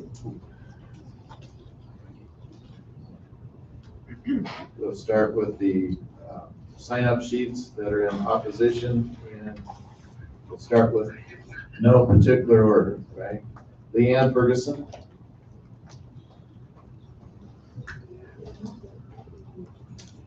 Is Leanne Ferguson available? There we go. Sir, I'm representing the opposition, and I was elected to give a summary if I may proceed first. I asked before we started if anyone was representing more than themselves to come up and talk with our secretary. Did you not in the room during that time? Probably not, sir. I apologize. How many people are you representing? At least a planning group of 50. So my comments were kind of to decrease the repetition. Did you sign up on a sign-up sheet? Yes, sir. Tara Bailey. What would you like to do? Let her go off. All right. Let's go with, we'll deal with you next after Leanne, please.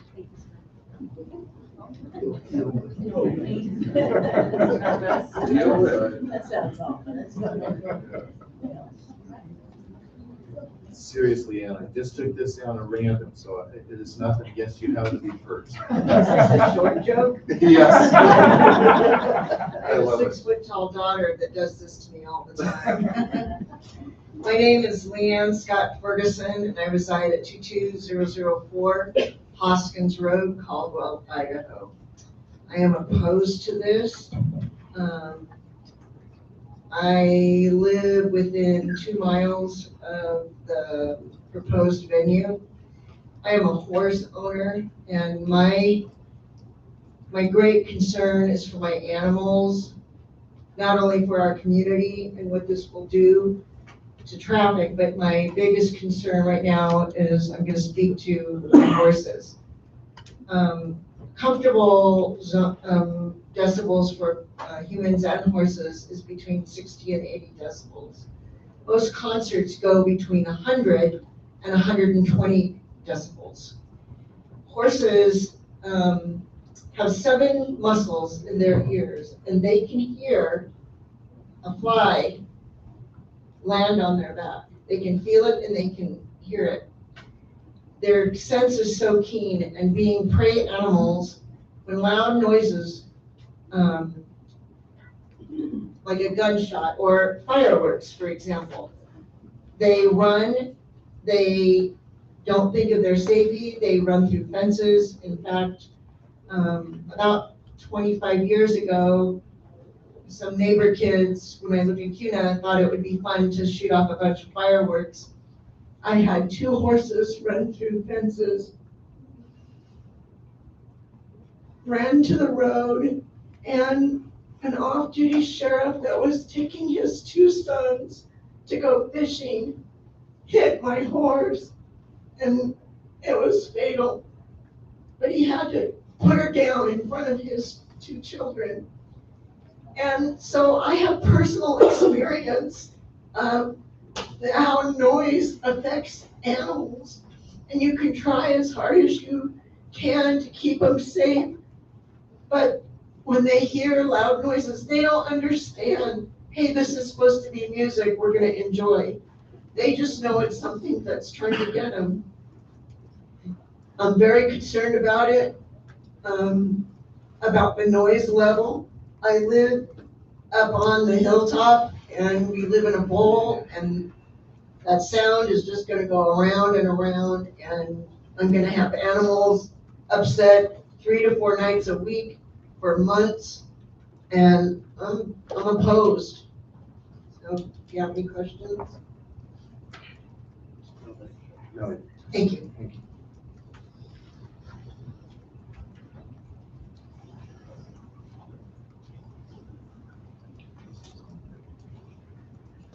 Okay.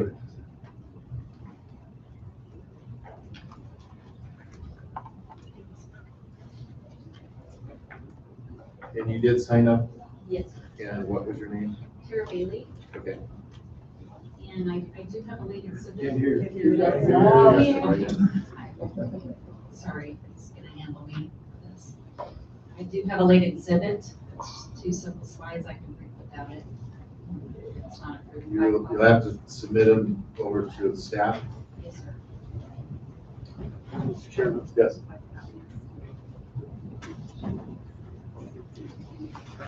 Since she is speaking on behalf of so many people, do we want to go 5 minutes, 10 minutes? Yes. Okay. And then my request would be that if you are in that 40 or 50, that you would be honest about someone else having spoken for you. Thank you. Okay. Thank you. 5 minutes or 4:10? How many people are you representing? We're good with that. Folks, could you raise your hand if you're part of our planning group here today? All right, a lot. Let's give you 10. Thank you, sir. See what you can do. Be sure you speak right in. Be sure to speak right into the mic. I will try. Good afternoon, commissioners. My name is Tara Bailey. I live at 5633 Purcell Road, Marsing, 83639. It's my honor to stand before you today as we provide our testimonies in opposition of this permit 2022-0034. You just heard from the applicants and their supporters, so I'll start by telling you a little bit about our team, our concerns with this proposal, and our hopes for the future of Sunnyslope.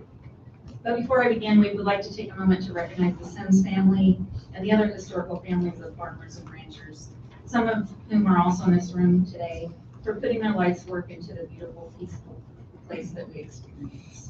We offer our sincere thanks. Now on to our team. I'll start with myself. I gained 20 years of experience in strategic operations planning and production, explosive and occupational safety and workforce management while serving active duty Air Force. As a safety professional, I've evaluated and developed hundreds of site plans and many environmental impact assessments, and collaborated on design and construction criteria for large-scale projects, working with entities such as the Missile Defense Agency. And then speaking of our team, some of the folks you'll hear testimony from are or will represent farmers, ranchers, winery owners and workers, nurses, builders, beekeepers, law enforcement, students, future farmers, truckers, mothers, fathers, grandparents, to name just a few. All of us live in this community, and is where some of us plan to be put into the ground. We do not have any professional developers or economic consultants within this group, but we all understand the importance of a strong, sustainable economy and smart, strategic planned growth. Despite most of us not being considered experts, we are the people that need to be in this room, along with the others. The people whose voices you need to hear, those that will be most affected by your decisions. We speak from the heart, from experience. We joined together today with one goal: to provide you, our Board of Commissioners, with the facts you require to render your decision that this application must be disapproved. Our team will focus on 4 areas: traffic, lack of service, characteristics of the area, and quality of life. So for characteristics of the area, SCO2 asks you to examine what is the nature of the request. In the staff summary exhibit 2, attachment 2, the narrative or letter of intent states, the applicant, and I'll summarize, is requesting a conditional use permit to allow agritourism-oriented special events facility use within an A zone. The Idaho Agritourism Promotion Act 6-3003 defines the term agritourism activity as any activity carried out on a farm or a ranch that allows members of the general public for recreational, entertainment, or educational purposes to view or enjoy rural activities, including but not limited to farming, etc., etc. USDA defines a farm as any place from which $1,000 or more of agricultural products were produced and sold, or normally would have been sold during the year. It has other definitions, that's the broader terms. The USDA does not define a ranch, but Merriam-Webster Dictionary defines a ranch as 1, large farm for raising horses, cattle, beef, or sheep. 2, a farm or area devoted to a particular specialty. Put simply, the applicant has stated they are not farmers and they will not farm on this land. Therefore, the subject parcel does not meet the criteria for agritourism or agritourism activity. Canton County Zoning Ordinance 7-10-25 states the purpose of agricultural zones are to protect agricultural land uses and range land uses and wildlife management areas from unreasonable adverse impacts from development. We implore you to keep the primary purpose of these lands foremost in your minds today. I would like to draw your attention to your staff summary, Exhibit 2, Attachment 2, the narrative and letter of intent. Your staff did an excellent job in capturing the application intent in your summary, as it states under proposed uses, special events facility. The use includes an outdoor amphitheater with seating capacity up to 5,000 guests for concerts, events such as weddings, cidery, you pick orchards, and other agritourism supported activities. Facility amenity uses that are being proposed that will be accessory uses to the special events facility are permanent concession facilities, a wine tasting pavilion, permanent restroom facilities, a production office, and a vet garden. The language in the narrative or letter of intent clarifies the proposed special events facility is the primary use of the subject parcel, with accessory uses and activities being supported by agritourism. I'll say that again, supported by agritourism. This concert venue requires a farm or ranch and not the other way around. I'll move on to the traffic. FCO4 asks you to consider, will the proposed use be injurious to the other property in the immediate vicinity or negatively change the essential character of the area? And FCO7 states, will there be undue interference with existing or future traffic patterns? Our testimonies will provide you with the facts to answer a resounding yes to both of these. I'll state some facts, but we have additional details later in the interest of time, and so we don't have redundancy. I'd like to highlight some points from Exhibit 6, the applicant's traffic impact study, or TIS, as I'll refer to it, starting on page 8. Paragraph 1.4, study period states, the analysis periods are for the Friday PM peak hours of operation of the event traffic. Additionally, paragraph 2.2, existing traffic volume states, existing intersection turning movement traffic counts of the study area intersections were obtained on July 10th, 2022. The intersection turning movement counts were collected on a Friday evening. A quick verification on a cell phone calendar will show us that the 10th of July, 2022 was a Sunday after a holiday weekend and not a Friday as stated in the TIS. We ask you to reject this TIS in light of that information. Additionally, Exhibit 9, Attachment 2, this is part of it's one attachment rolled into two. It's dated June 7th. It was not mentioned in the applicant's summary.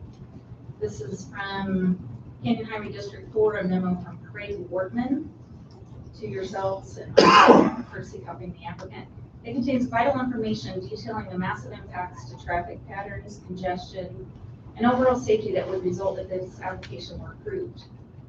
He states, number one, the 55 corridor does not appear to be capable of handling event traffic in 2024 build-out year. Letter A, the TIS details 55 at Farmway Road is being widened to 5 lanes for the 2024 build-out year. The CH4's understanding that the program Highway 55 project does not include widening 55 to 5 lanes either eastbound or westbound from Farmway. Widening begins approximately 1,000 feet east of the Farmway 55 intersection.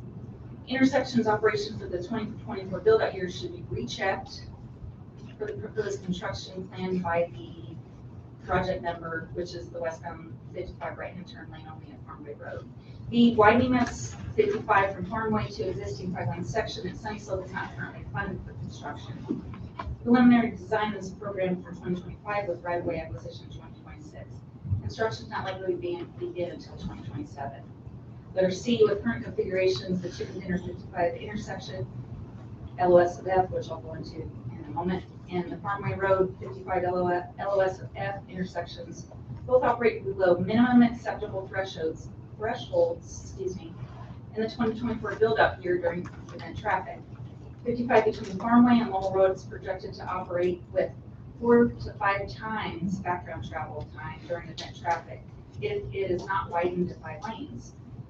That's 32 minutes of travel time from Farmway Road to the event site on State Highway 55. I don't know if they've shared the images with you. I can read to them. It's a simple, I just did a map like the 511 route showing you what I'm about to depict or what was stated in the previous paragraph. It says, the screenshot from Idaho 511 website depicts the trip discussed in that paragraph C from Farmway 55 to the event site. The trip is 8.1 miles, takes roughly 8 to 9 minutes currently. As CH4 Craig Wortman states, the trip would take 45 times if this application is approved, resulting in a drastic increase in trip time to 32 minutes. Exhibit 7, attachment 1, page 3 of the 2020 traffic report details what level of service means. Level of service F specifically is what I would like to draw your attention to. The primary measure of effectiveness used for the study was level of service. Level of service is a term used in the Transportation Research Board's Highway Capacity Manual to describe the traffic operations based on congestion and delay for the intersections. LOS ranges from A, almost no congestion or delay, to E, the threshold when capacity is reached. And that's what they look, CH4 looks to that for rural roads as well, as you know, sir. Request just, I have probably about 3 more minutes, I'm guessing. Apologies. Okay. Level E, and then to F, which is where traffic demand exceeds capacity and the intersection experiences long queues of delay. The screenshot that does not have this future plan development in that area by the state and county. So it was an excerpt from that. Basically, it's representing staged development as part of that plan. It goes from, don't quote me on that, but they did discuss it's going to be next year, starting with that. And then it extends out into the distant out years. The latest on this slide that I did was 2045 with that phased controlled development that's really going to alleviate a lot of the traffic problems with the construction. The traffic study identifies Idaho 55 as an important freight route, as well as a critical part of the regional transportation network. It provides the highway for agriculture, residential, commercial, motors for the local network, also traveling to and from Milwaukee County into Hampton Boise for business employment, carriers, breakers coming from Nevada to Oregon, et cetera, with that. That brings me to my final point, which is the lack of emergency services. SCO 8 asks you to consider, will essential services be provided to accommodate use, including but not limited to school facilities, which we'll have someone speak about that in the transportation, in relation to transportation traffic, police and fire protection, emergency medical services, irrigation. Will the services be negatively impacted by such use or require additional public funding in order to meet the needs created by the requested use? In Exhibit 9, Attachment 3, the Kenyon County Sheriff's Office states, CCSO believes that this section of Highway 55 cannot support the amount of traffic based on the current roadway design of 2 lanes between South 10th Avenue, Farmway Road, and Hoskins Road. Lieutenant Harold and our Sheriff's Office recognize the traffic resulting from approval of this application would result in level of service category F. The applicant's traffic impact study failed to address the traffic issues cited above, and it's the last letter in attachment 9 from those agencies. They also addressed the CH4, they deferred to the authority of ITD, but is recognized. We asked you to look at that. So that's the last statement in the date as an order of date and time stamp. Our community deserves more than level of service F, which is the absolute minimum. It will have greater impacts to city and traffic and perpetually subjecting nearby residents to excessive traffic noise, vibration, air pollution, adverse health effects, loss of property value. This level of congestion would result in our community being isolated from fire, ambulance, and other emergency services. Increasing congestion also places these souls at greater risk when wildfire, fire, and other crises necessitate evacuation. This concludes my testimony, and I'll stand by for your questions.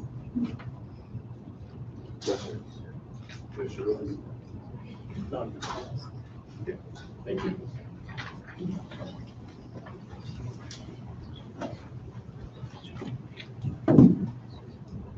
Patricia Ann Lodge.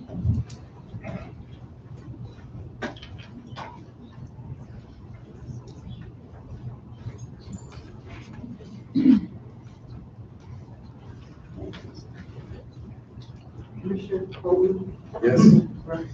I don't think I signed up to testify, but I do have something I would like to submit to you. And I really probably should have signed up and put down neutral because I'm all for cidery.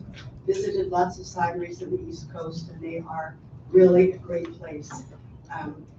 When my children were small, Nancy Sims said to keep them healthy, feed them wheat bread that you make, give them apple cider and liquid vitamin C, and my kids were very healthy. And we used to be able to buy the cider, the apple cider here in the valley. Robinson's Fruit Ranch had it and Williamson's had it. But we haven't been able to buy our local cider for a long time here in the valley. And I would encourage the Sims family to continue with the operation part to put in a cidery. They can still have a small music situation with a cidery, which would go along with the agritourism. But to bring in a big music venue which would impact a lot of people in the valley, I just can't support that. I do have to say that the Lodge family, the Sims family, the Reese family have 4 generations of support in this valley, and it's very difficult for me to get up here and tell them that I wouldn't be for that part. They developed San Chapelle. It has a nice little music venue. It does not impact the community. It does not impact traffic across the lake, which I think a lot of people will be turning there at Riverside. And I would hope that they could do that with the cidery rather than music venue. Thank you for me. I've seen it too. Thank you. Mike Gable.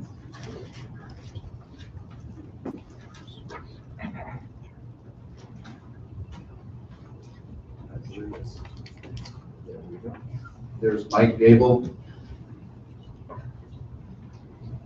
Nobody knows of Mike Gable? I think he's outside on the phone. Oh, Maybe great. that was him. I'll call him again later then. Mandy Williams. She left. Do you know if she's coming back or she just I left? don't believe so. She's not? All right. Sunny House.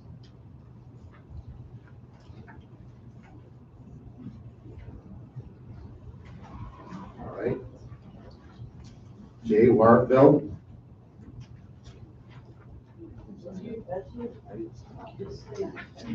Okay. Oh, you can see it, it just, yeah, it shows not testified, sorry, my mistake. Don't let your heart be. Stephen Beard.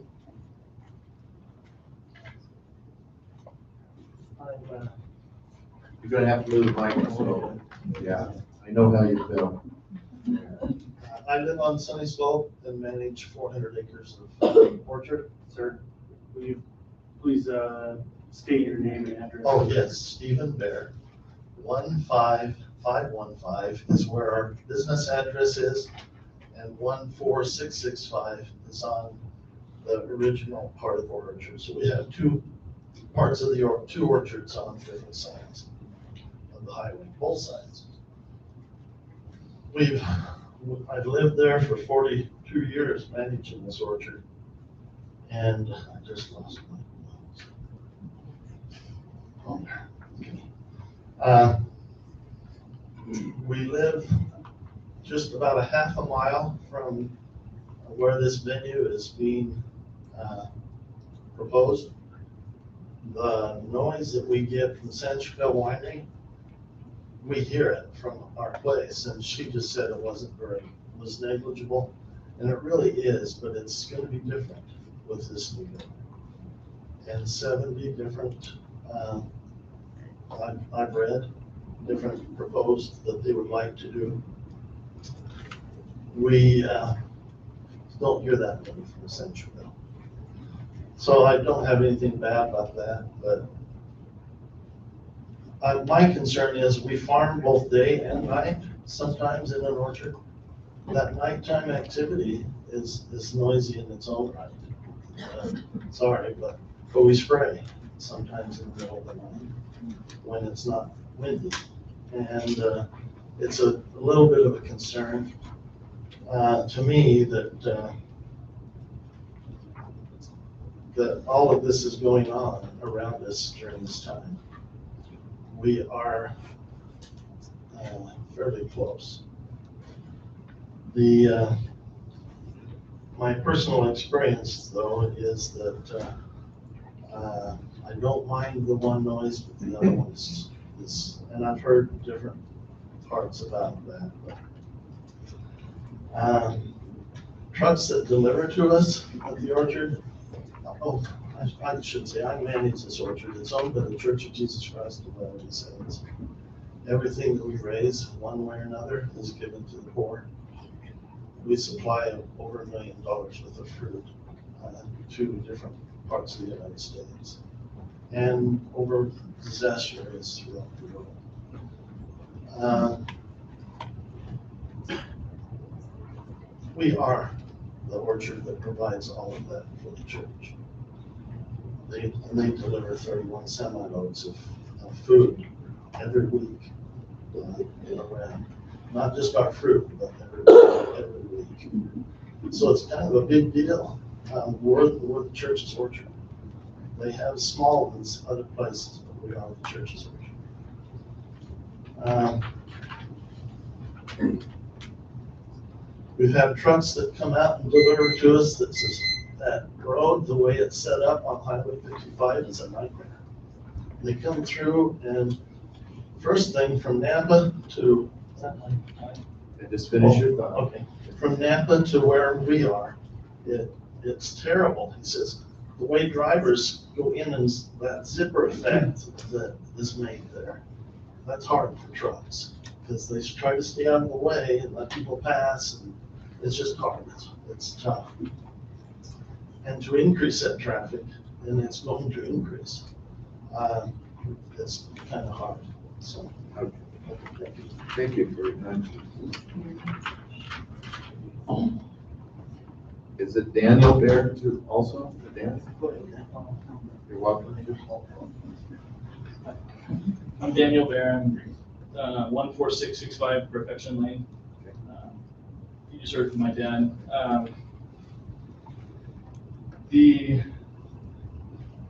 I guess the only thing that he had that he wanted to say was since when he mentioned the spraying thing, we're working at night, we get tractors on the road, we're crossing the road, just the safety for our employees. The traffic will be impacted. I lost my second. So. Thank you. Susan Park? It would be repetitive. Okay, all right. Thank you.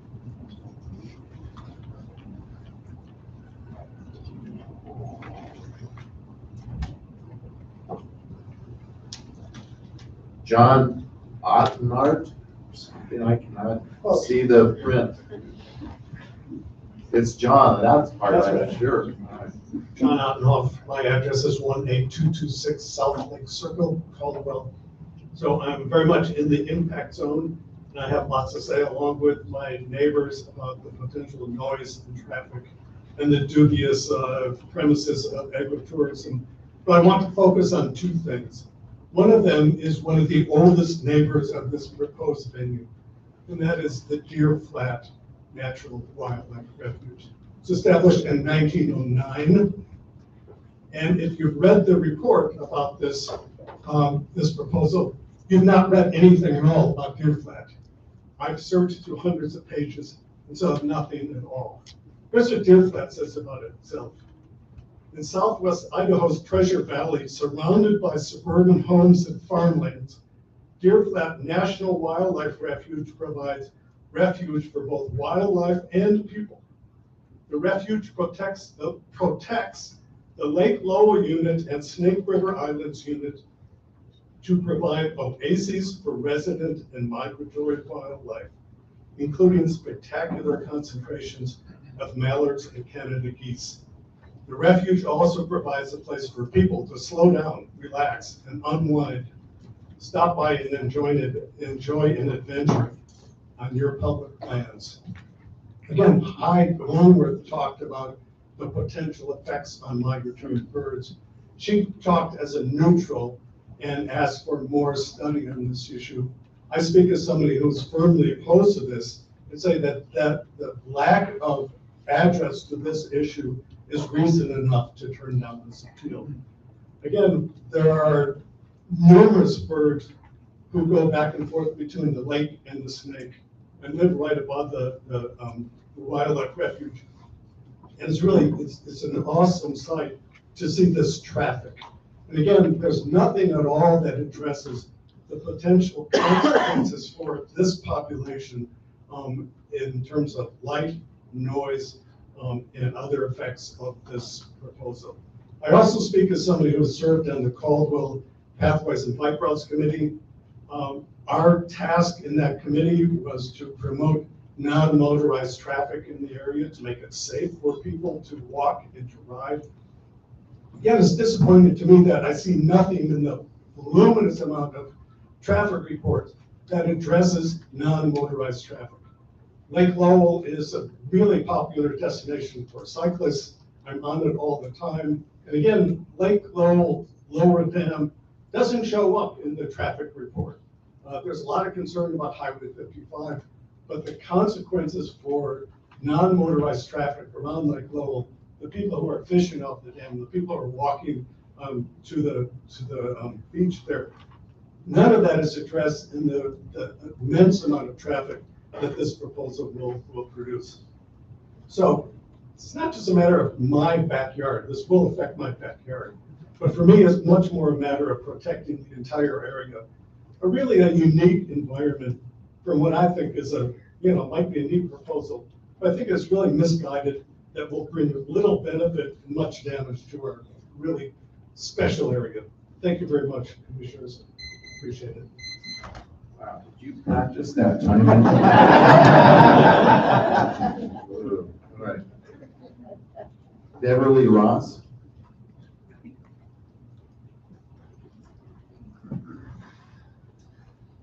You're gonna have to do the mic thing. Hi, my name is Beverly Ross. I live at 20480 Island Lane, Caldwell. I'm in the Sunnyslope area, and I'm giving my time to our parsonage. Okay.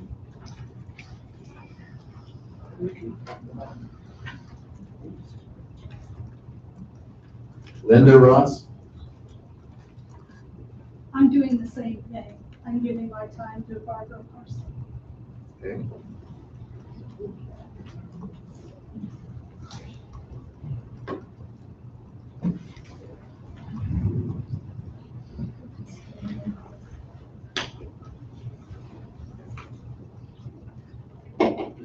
Yes. If you want to call it a name. Those out. So did Mike Gable ever come back in? Okay. We'll let it go. We try. Colleen Schwab?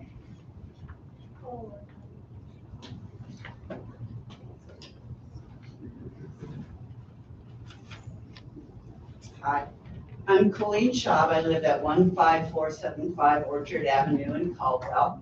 And I'm here to speak against the proposal. And it's mainly on the emergency services, the lack, of services that we presently have, especially with the Sheriff's Department. I have personal testimony with living on Orchard. I'm trying to reduce the speed from 45 to 35. I'm one of those annoying persons that got those flashing lights going with the highway district. But the road is very dangerous. It has hilly area. It's got many, many blind spots. And you talk about the Deer Flat refugee area. That is right there with the lake. We have many cyclists. We have many joggers. We have people walking their dogs in this area from Mallard Park through the Farmway area up to Riverside. And when I first moved there, in the first 3 months I lived there, there were 3 dogs killed in front of our house. A cyclist was hit. Then down at 10th and Orchard, a cow was out, it was killed. And up above my home, there were 2 deers killed and 2 raccoons killed by the gated community. The deer and the raccoons were later on, not in that 3-month period, but the other ones. But needless to say, the traffic, the speeders are horrendous in that area. And 55 will be your main road that this facility will use, but the people will go to Orchard.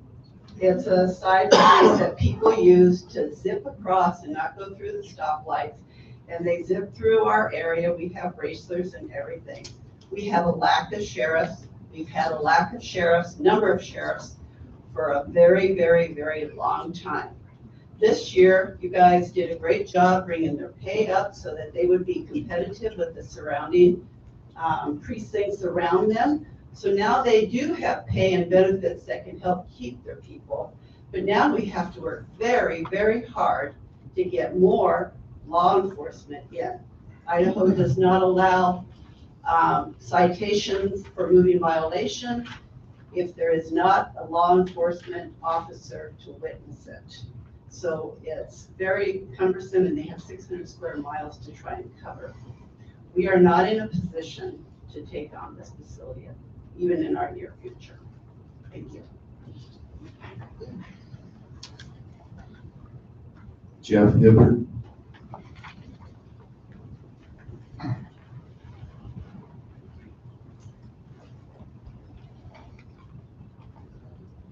Hi, gentlemen. Hey, thank you for the chance to speak today. I'm Jeff Hibbert. I live close to a mile from the proposed project. My address is 20796 Lowell Road. I do definitely stand in opposition, as many of my friends and neighbors do, to this project. And why I'm opposed to the conditional use permit and agree with most of what, or pretty much all the opposition has said, I would ask you guys today, the commissioners, to maybe take a little different angle and also consider the following conditions of approval should you approve it. And I know that's something that you would need to do. And I have a list of several things I would ask you to consider if that were to be the case. And I've got a handout that I can leave with you, and I can read these, or I can leave it with you, whichever you would prefer. If you could read them succinctly, that would be best. Okay, and I will be quick. First of all, in the event the venue goes into bankruptcy, Canyon County is hereby granted first right of refusal for the purchase of the property. Number 2, if the Canyon County Sheriff's Department is required to deal with any situation at the facility or a situation caused by its operation or a request for assistance by the facility's owners or managers, the full cost of the department's response is paid by the facility's owners. Number 3, noise levels. And my neighbor Hyde has already referred to that in terms of sound and lighting, but we would state that officially that the noise levels created by the operations of the facility shall not exceed 80 decibels at a distance of 300 feet from the facility. This specification covers all frequencies audible to humans, nominally in that 20 hertz to 15,000 hertz. Testing to occur no less than every 5 events, and reporting the results to the county is to be provided quarterly.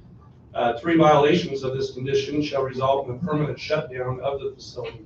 Number 4, require events not take place on heavily traveled days or exceptionally significance.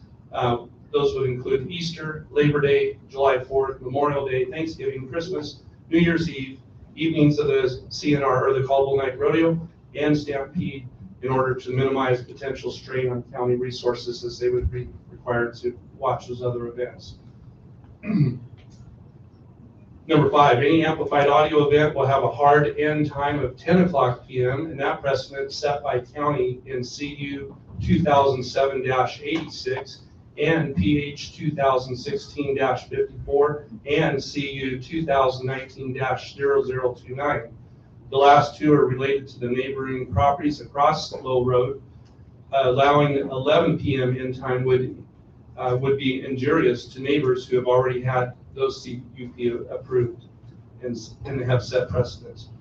Number 6, hours of operation end for any special event limited to 11 o'clock. No, precedent set by county in PH 2016-54, which is a neighboring property. Allowing a later end time would be injurious again to neighbors who have already had a CUP approved. Number 7, failure to adhere to the 10 p.m. end of amplified music would result in a progressive fine. 4 violations in 6 months would be grounds for closure of the facility. Number 8, alcohol sales to end 1 hour prior to the scheduled end of the event that evening. Number 9, due to the increased risk of a mass casualty incident, county to require applicant to fund biannual mass incident response training with the Canyon County Sheriff's Office, mutual aid responders, and regional ambulance services providers. First training to occur prior to the operations of the facility opening. Number 10, based on the sheriff's written testimony that's already been cited, applicant will fund 1 FTE, that's a full-time employee at the sheriff's office, to address the additional workload of traffic management / incident responses to staff May through October, in order to relieve the burden placed on the sheriff's office by this concert venue, i.e. manage the off-street parking. Private patrol cannot police that in Canyon County Highway 4, ITD roadway, or direct traffic that they're not able to police.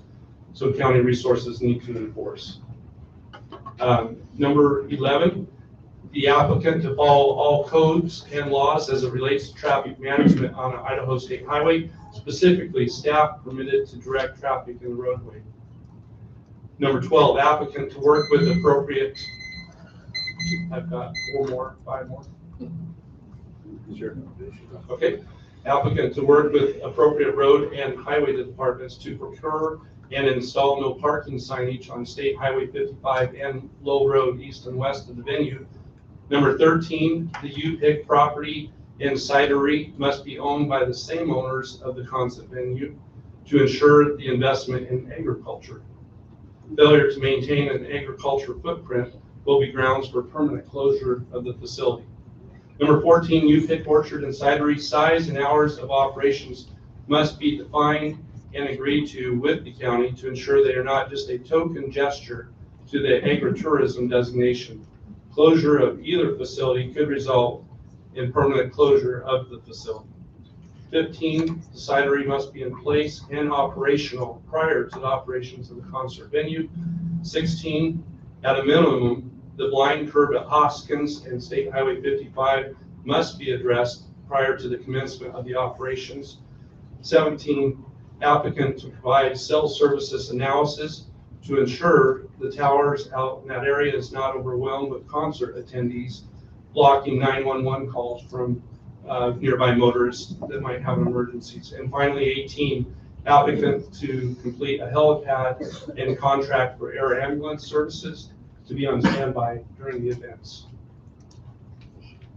Thank you very, very much for hearing, and I appreciate what you're doing today. You want to submit that? Yes.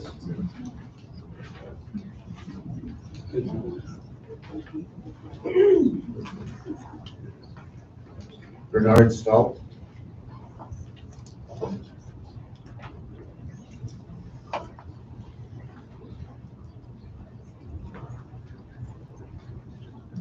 Bernard Stahl, 13395 Ross. Excuse me. I'm approximately 1/2 mile from there. I'd like to start by telling you just a real short, brief personal story. I'm headed up 55, moving traffic speed 55 approximately. Oncoming car comes at me. Same speed, we're closing at over 100 miles an hour. He comes across the lane, I'm off the road, on the shoulder, I cannot go any further, and he hits me. Takes out my left front wheel, whole side of the car, the left rear wheel, suspension, undercarriage, everything. I'm covered with blood and everything when it all comes together. But I had no place to go. I could not get any farther. And so my idea is, at this point, both pro and con for this. Pro, I think they've got something. Con, this is not the location for them with the roads that we have in this area. Thank you.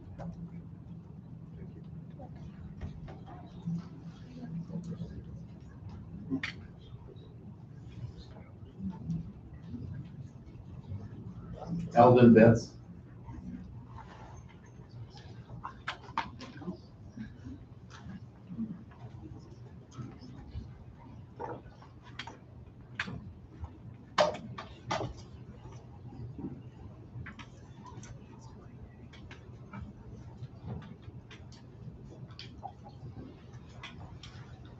Getting old isn't good for sissies. Elder Betts, my wife and I reside at 16165 Linda Drive, just off Austin's Road on the north side. When I first heard the name Sims was when I was starting as a teacher. Steve Sims served 4 terms in Congress and 2 terms in the Senate. During that time, I was employed by the Meridian School District. I taught vocational agriculture and served as an advisor to the FFA. As a teacher, it was very important to me that my students were well informed about agriculture in our state and in our nation. I would take students to activities, events, presentations about farming, ranching, and policy making affecting agriculture. There were a number of times that my students and I would hear Steve Sims speak as a keynote speaker or a guest speaker at an event. Mr. Sims always made it clear with the following statements. Number 1, we as a state and a nation need to preserve and protect our ag lands. If earth soil is covered with concrete and asphalt, there's no going back. Number 2, our underground drinking water needs to be managed so that our children and our grandchildren won't come up short. And third, we must appreciate and support the farm family. Farm families are hardworking and provide quality food for people and animals. In addition, these same families provide a stable support base in our communities. The words from Steve Sims had a huge impact on me and my students. Mr. Sims stood out in Washington, D.C. because he had a vision of our future and our ever-growing need of food, and clean drinking water. Today I am challenged and extremely disappointed to understand if those statements were true at that time by Mr. Sims, then why is it okay now to build something on fertile farm ground? The Sunnyslope area has been a mecca for a long time in agriculture. This proposed 5,000-seat amphitheater could end, in my opinion, agriculture in the Sunnyslope area. It won't be long before farmers will become affected by the noise and the dangerous increase in traffic. Even if a farmer could sell his farm to escape the noise and the traffic, who would want to buy it to farm? Maybe speculators to build more houses. I have to agree, though, with the former student of mine, Mr. Alger. I think it's a wonderful concept, but it's in a bad location. You're putting it right in the middle of an ag mecca. It should be closer to businesses of food and groceries and hotels and motels and bowling alleys and wherever else, and gas stations. But this is a bad location, and I oppose it. All right. Thank you. Thank you. You're gonna have to help me on Penny Almer and Steve Almer. You didn't put whether you wanted to speak or not speak. My testimony would be supported, but I got a couple things. Okay, all right, Steve. First of all, Steve Allmer, 13663 Santa Rita Drive, Tampa. Not far from this location. Thanks for taking this time. I know how much busy you guys are. One thing that I haven't heard here today is Planning and Zoning Commission denied it, and you guys put them in place. I think they had wisdom and knowledge in what they did. Like you guys just spoke. Great idea, wrong location. I don't think that we have the infrastructure. I don't think the development and impact fees are going to cover what is going to be necessary for what's coming up in this area. There was a word spoken about the fire suppression of 300 gallons a minute. That needs to be elongated in your discussion. Is that for how long? And I don't know that that even actually meets the criteria. I think it's above 300 gallons a minute. The Snake River Bridge was just put in place, 2 lanes, and this only affects Canyon, but it also goes over and crossovers into Hawaii. And the Marsing residents, Homedale, anyone on 55, 95, I think it's too far outside, and I'm not sure why it jump skirted 4 or 5 miles out to the spot of Sunnyslope as far as the location. I've heard a lot of pros in this area and tax revenues, but I think the cost of this is going to be too much for the citizens who actually went out there and decided they wanted to live there because of the zoning that's already present. Thanks.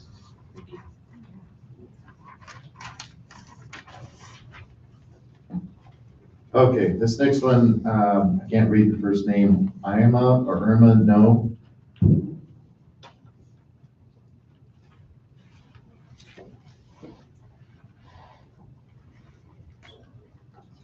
And what is the first name I'm here? Okay, Irma. Let's close. Thank you. okay. Sorry, bear with me. I lost my voice a little bit today. I'll just calm down. It's all good. No, it's a cough. Okay. My name is Irma No. I'm currently reside at 20380 True Road. I am a 4th generation from this area. My family comes from the True No side. So my road is currently named after my grandfather.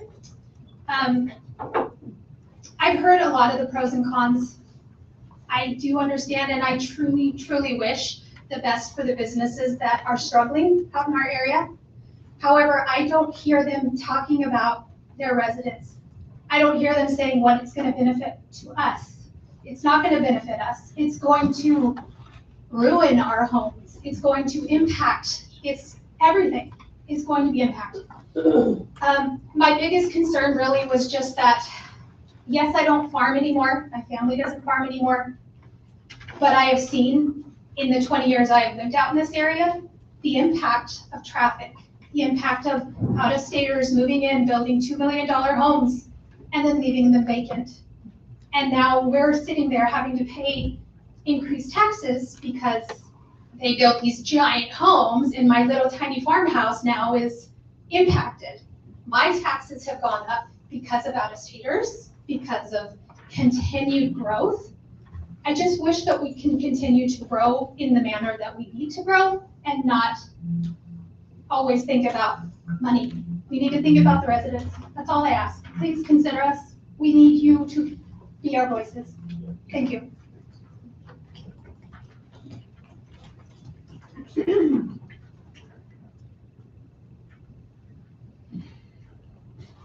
Barbara Polly?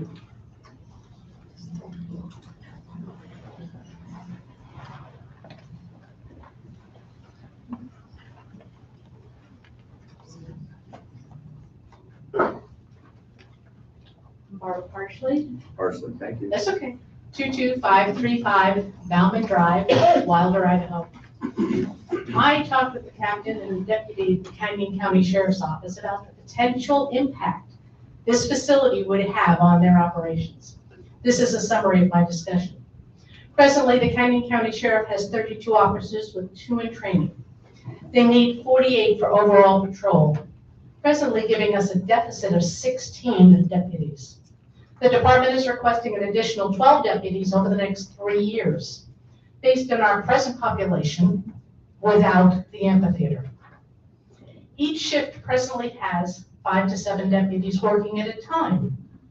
An accident or a high-risk call requires a minimum of 2 officers, sometimes up to 5, leaving no deputies available to cover the entire county should another emergency arise.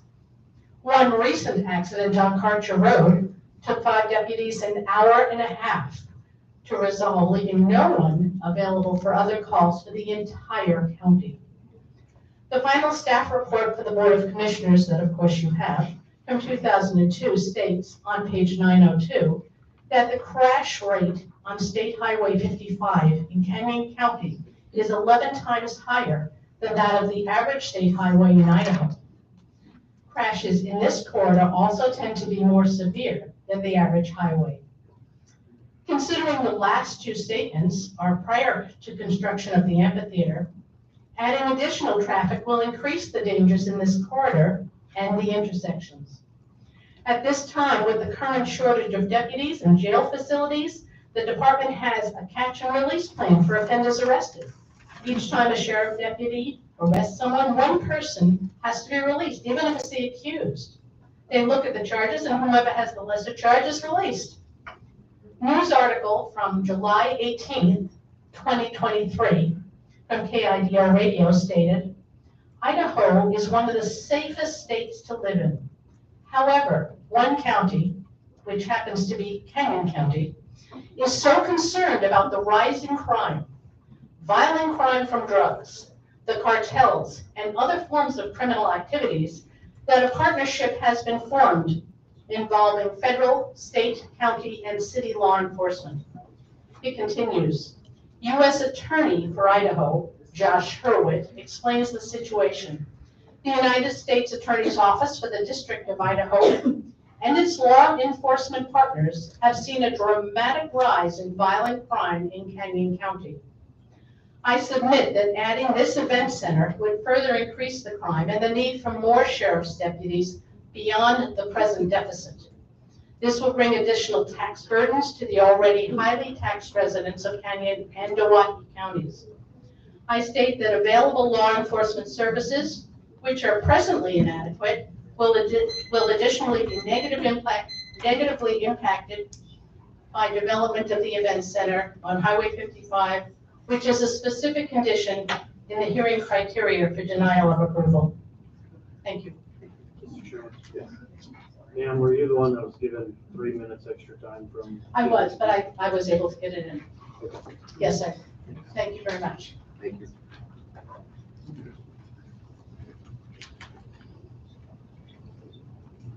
Kay Davenport?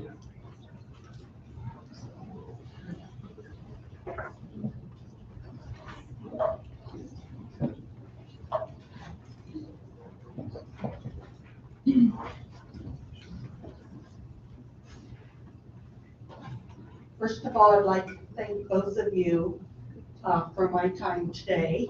My name is Kay Davenport, and I live at 14977 Frost Road, Caldwell, Idaho. And I noticed that during the people that was for the venue, that mostly they talked about money, not the quality of life. And I think that's very, very important to the people that live on Sunnyslope. We moved there because of the quality of life there. And that's very important to the people. I've lived there since 1974. And I also wanted to speak, I didn't get to hear Mr. Sims talk about the water situation, where the water was coming from. But I lived there when there was droughts and there was not enough water to irrigate. In the orchards, drilled huge wells to irrigate their orchards, which caused a lot of wells to draw sand or go dry. And those wells had to be redug or new wells put in. So I think that's big consideration of the aquifers under the land. And what do we have? Thank you very much.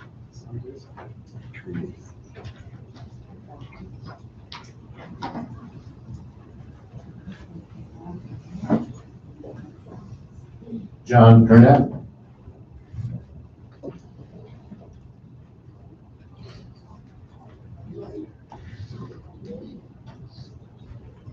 I have a copy of my talk I'd like to turn in as a plain exhibit.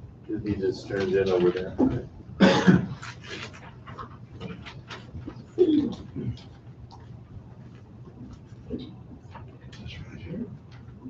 I'm John Kernkamp. I live at 15635 Riverside Road, Caldwell.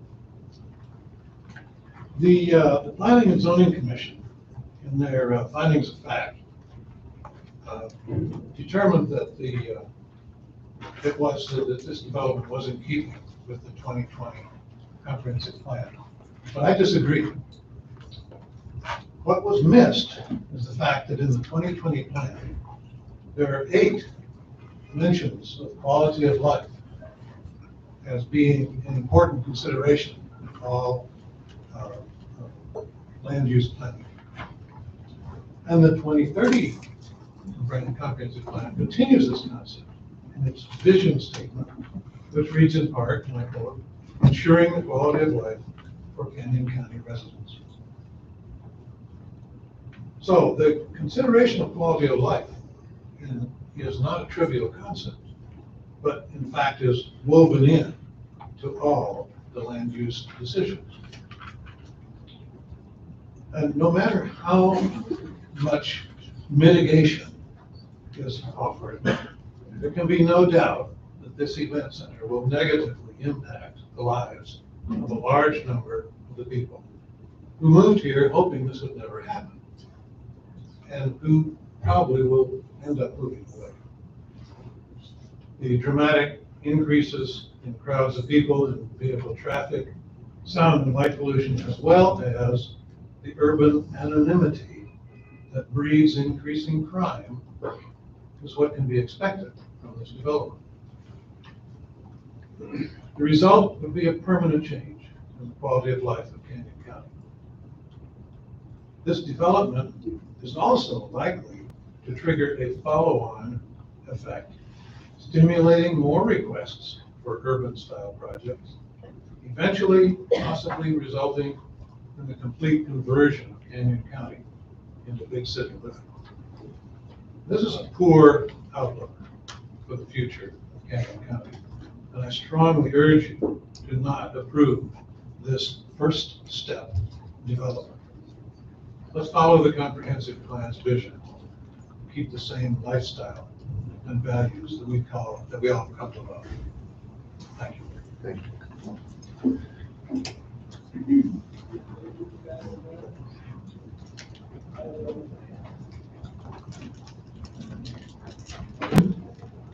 All right, Madeline, that's all? Okay, thank you.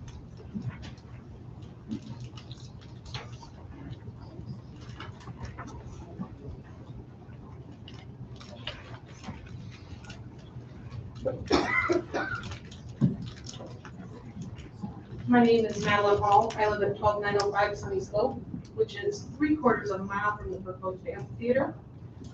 I'm fourth generation on the farm that my great-grandfather bought in 1917, raising the fifth generation. One of my biggest concerns is how this will affect the tranquility of the slope. When this amphitheater is up and running, it's going to be noisy with added traffic, sound checks, concert goers, and performers for 1/5 of the year. This is part of the year that my family and many others in the area enjoy being outdoors and enjoying the harmony of the Sunnyslope.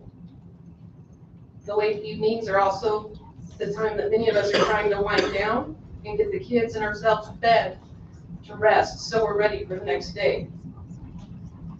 You have submitted testimony in the staff report on pages 1,516 through 1,518, which I believe is Exhibit 147, from 2 residents that live near the Mountain Winery in California. Both residents complain about the noise from the video, stating that they cannot enjoy their own private property during events because of the noise pollution. Will those of us that live on the slope have the same fate? What happens when this venue is built and we come to find out the sound study is wrong, and the residents of the slope are left to deal with the noise pollution? Are you going to pull their conditional use permit? Or are you going to tell the residents of the slope that it's a little too late and that we must deal with it now because there's nothing else that can be done? I think a concert venue in this area is bad.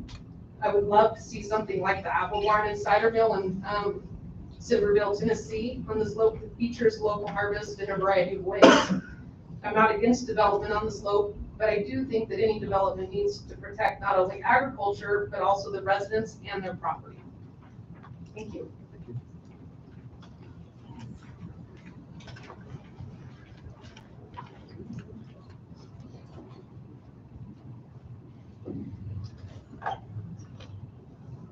Lynette Ansries?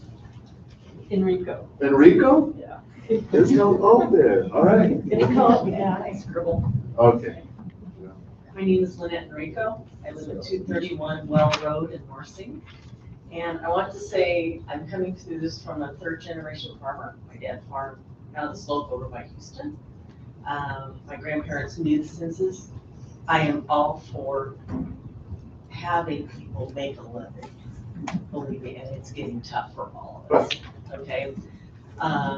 So I'm coming at it from that. Other than that, I just want to say I'm all for farm to fork, but this is a bad location, okay? I want to say, anything else I have to say would be redundant, and I want to reference Chair Bailey and Mr. Algers. I think he left. Anyway, the gentleman on Chicken Dinner Road. Yes. That's a farmer. So their testimony. But if they would move it to Highway 19, if they would move it closer in, because once you put something like this in, it will draw chain restaurants, it will draw hotels, it will do that. And the quality of life will totally go down the toilet for the rest of us. So anyway, thank you for your time. Thank you for the opportunity to do this. Good luck. All right, thank you.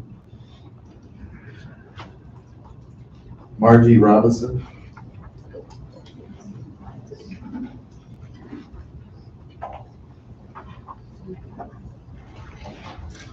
I'm Margie Robinson. Robinson, 19413 Whispering Heights, Coastal Idaho. I'm here as a grandma. I have 12 plus grandchildren, one coming, and 9 of them live on the other side of 55. I live on the north side, they live on the south side.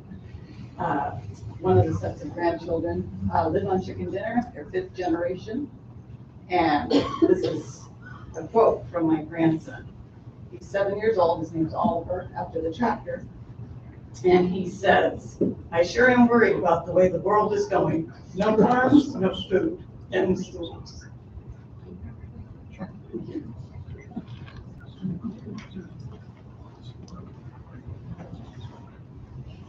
Annie Donato, maybe? I can't read all the last name. There we go. Close enough, I hope. And Delgado, you got it. All right, great. My name is Ann Delgado, representing my household. My husband, Hippolito Delgado. We reside at 15451 Sarah Court. We're directly off of Chicken Dinner Road and the impact of Highway 55 and Lowell. We've been a resident here of 4 years. My husband's retired law enforcement from a very large city.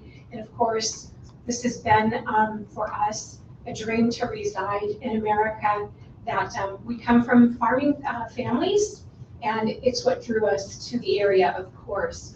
I want to thank you and the staff. This was no small feat. That documented over 1,600 pages. That was a lot of work. So thank you so much for serving the people of Canyon County. We appreciate that.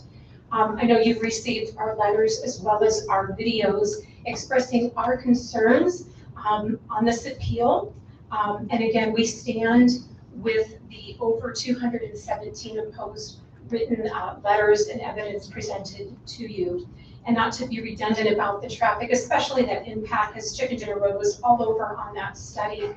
But nonetheless, Google, Apple Maps, along with satellite navigations, are going to reroute people to the event, which would impact also not just Chicken Dinner Road, Riverside, Malt, Pecan, Marsing, just to mention a few. For sure, those are our concerns.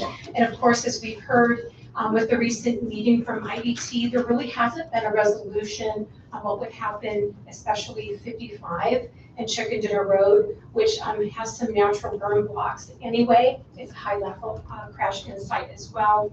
And to the point of wildlife, I would have never even thought about this.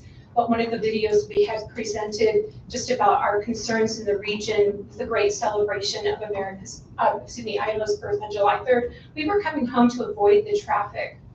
And there was a car parked on the road in Chicken Dinner Road just before the Houston winery. And we were like, what's happening here? So the short of it was a herring from the noise, just from the fireworks alone, had been impacted and was killed. So I never even thought about that. So I'm just adding to, I think it's very pertinent, that wildlife resource, which wasn't in the study. I just add to that support that it should be looked at. We did an eyewitness of that account. So I want to thank you. That's really what I wanted to say. Thank you. Thank you.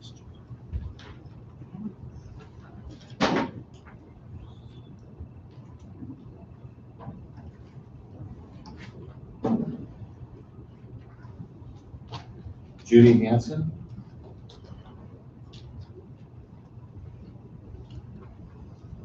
All right.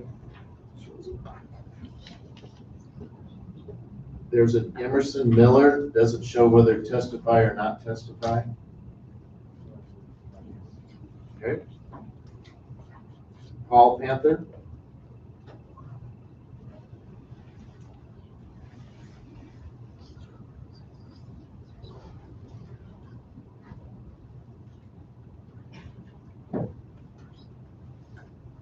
Thank you, Mr. Chairman. Thank you. As the testimony was being given, I was looking at an article. It's USA. Hold the mic right up. I'm sorry. I was looking at an article from the USA Today 10 Best list. At number 6 on the list of best wineries or best wine regions in the United States is the Snake River Valley. This article just came out. And it has attached to that article a beautiful picture of the Snake River Valley, which looks like it was taken from the balcony at Bittner Vineyards.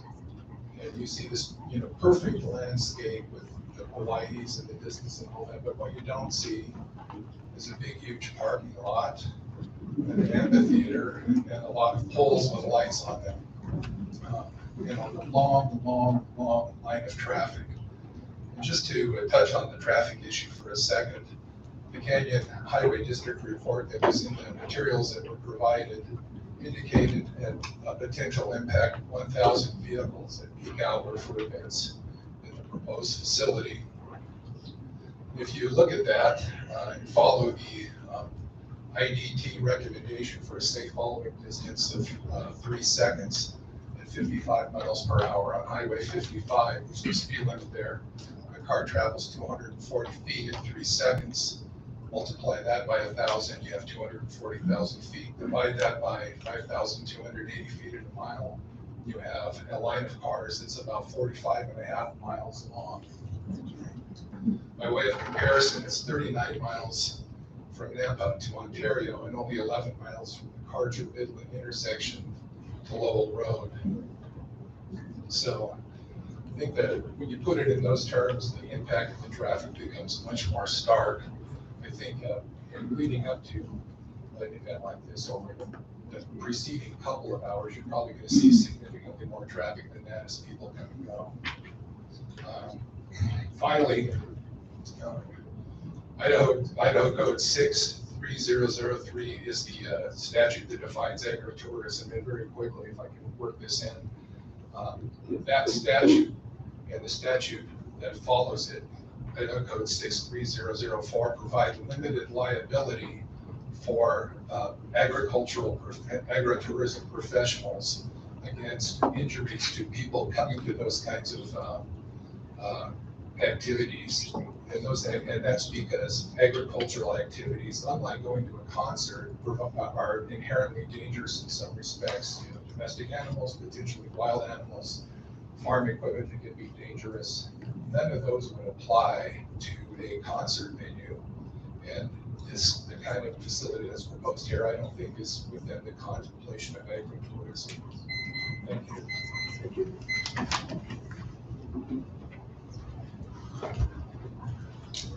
Amy Bittner.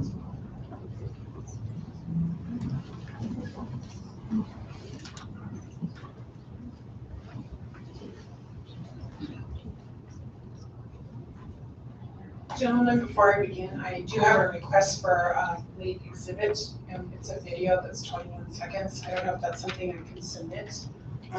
Either submit impossibility to view for the area, but I do feel like I'm going to be talking about emergency services, as that's my background.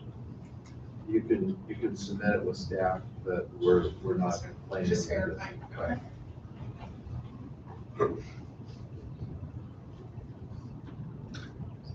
My name is Amy Bittner. I reside at 1619 Idaho Avenue. I'm part of family-owned Bittner Vineyards. So almost every day I drive out on Farmway Road to Homedale Road, and there's massive tractor traffic alongside. So the thing that I want to talk to from a winery perspective, just really quick, is while it is being stated that there are not seed industries out in that area, the reality is there are a lot of tractors out there surrounding it that traffic is going to have to go to.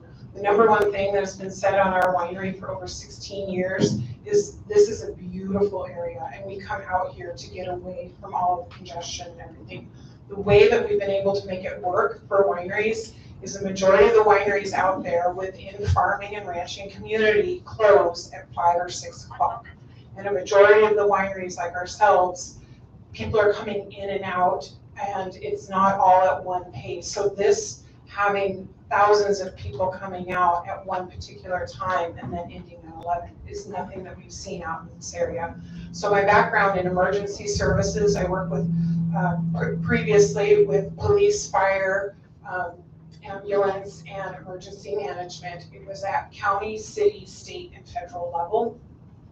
With that, I worked with organizations that helped these agencies, and the focal point that we worked on was emergency preparedness, public safety, and crowd flow simulation. So what I'm gonna focus on from emergency perspective area is the video that you'll see in there is from July 3rd, and it is an more aerial view of the valley of 200 cars parked all over for the July 3rd fireworks.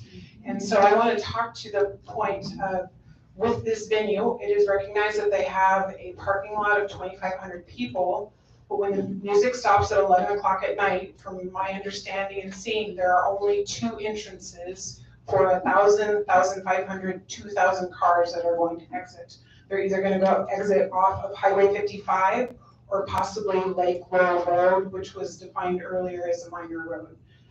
To exit that many cars is going to take more than an hour or two for people to go. And what is going to happen with the background I work with crowd flow simulation, and even everyone here experiences when you attend events, people are not going to park in the parking lot. They are going to choose to park off the property, alongside the roads, on canal banks, and on public property. And the point to this is when that happens, in the video that you're gonna see that's 21 seconds long, is people are all up and down, and there are no police services out there managing or maintaining this, because as we've heard earlier, they do not have the services to do this. We do not have sidewalks, we do not have lighting, or we have crosswalks. So if people choose to park across the way and walk across a highway, that is gonna cause some major impact. And so the thing you also need to keep in mind is that they're promoting that they go out to the wineries. Well, they're gonna go to the wineries in the afternoon and then a concert at night. That is a long period of time of drinking. As a winery, one of the biggest concerns I had is the drinking and driving out in that community. Another thing that needs to be taken massive look at from emergency preparedness is it's not just when this concert venue is gonna be happening, which is 60 to 70 concerts.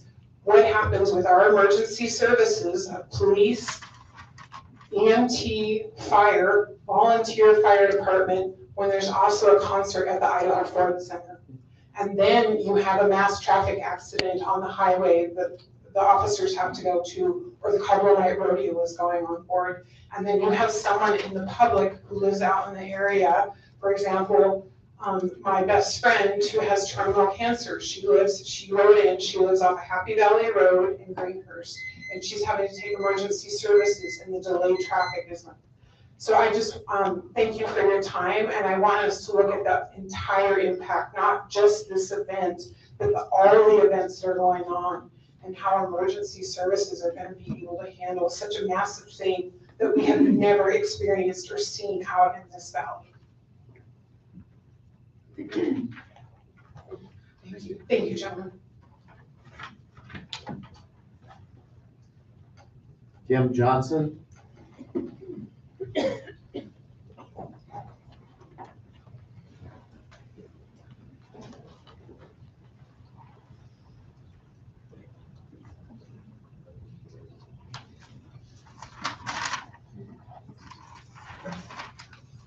Commissioners, thank you for allowing us to speak regarding our concerns of attempting to keep Canyon County in the top agricultural seed producing counties in the nation. I've not really heard that. Oh, yes. Will you please state your name and address for the record? Okay, Kim Johnson, 16730 Plum Road.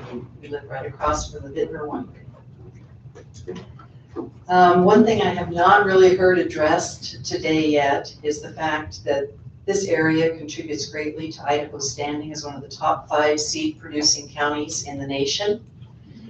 And it will affect the demise of many of those ag businesses that service that seed industry, including our own.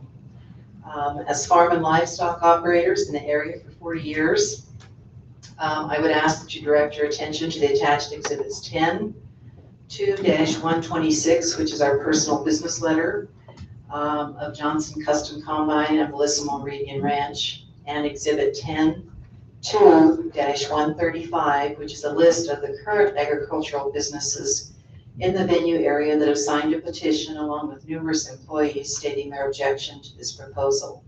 This letter consists of current seed companies, livestock and training facilities, hatchery, bee, and insect pollinating companies, wineries, custom harvest companies, and several other ag-related companies that all exist within this area.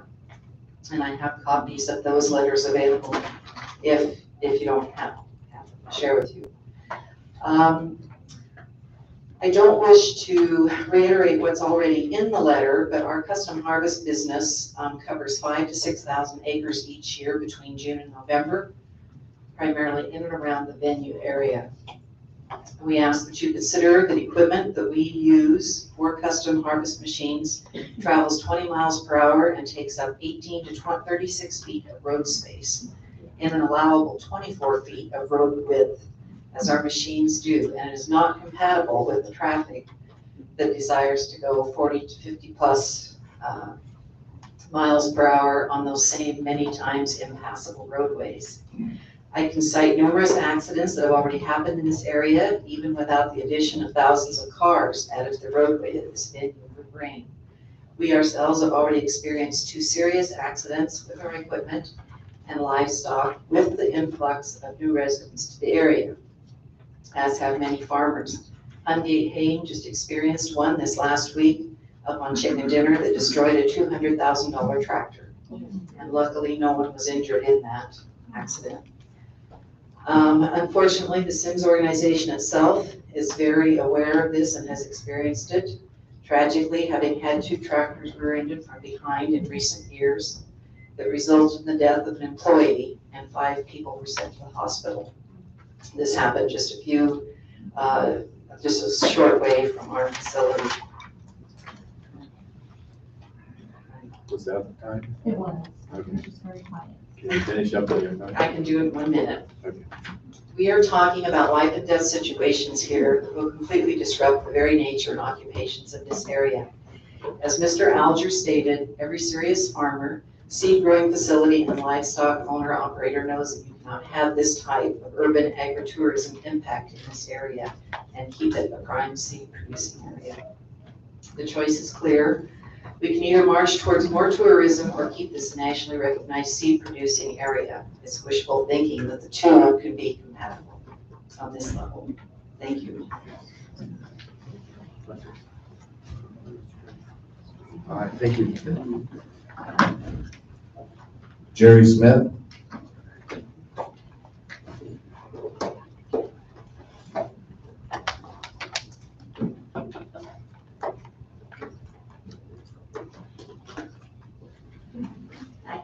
My name, excuse me, I got a little thing.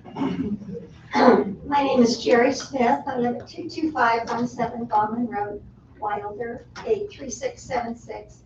And our road, we have to use Hoskins to get anywhere. So that gives you an idea. If I may, I'd like to just hand you a couple things that they can have. I'm a curious kind of person, and I wanted to know who really thought this was a good idea. All right, that's me. So I went through the pro and con letters. Those in favor, and that's what I would like to just hand you, is there are, I hand it to you, I'll give you this one too. Okay. There were 98 that were pro. 81 of those were in the form of a form letter sent to Mr. Leclerc with a name and an email. Like I said, I'm curious, so I went through that list, and you will be able to see that the 81 represent finance, realtors, developers. Roger Brooks, who is a paid consultant that helped Destination Caldwell. And by the way, I think Destination Caldwell was wonderful because that's bringing the community together, not bringing 5,000 people into a little rural community that's bigger than Homedale, Marcy, and Farm all put together. But one of the things I wanted to talk to you about was emergency.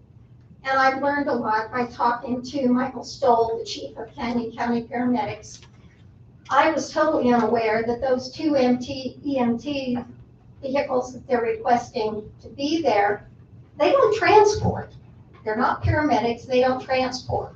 So if something happens there, and he did explain this to the developers, it will take minimum 20 minutes if their ambulance is sitting at West Valley Hospital and has no traffic. That means 20 minutes there getting the person, and he told them also that it could be up to 30, 35 minutes. That's over an hour to get somebody there. We moved to the country, we understand that. My husband was fire service for 30 years. We also know that's why you signed up for, airlift.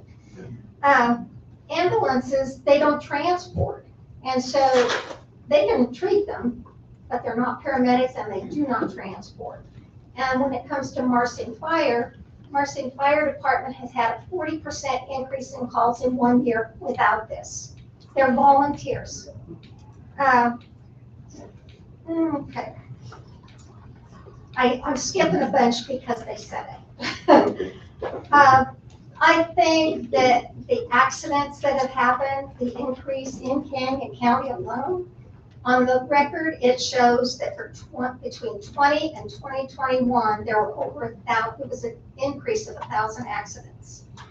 They just put on the Canyon County Crime Watch, can I just say this last bit? That we are getting into the 100 deadliest days.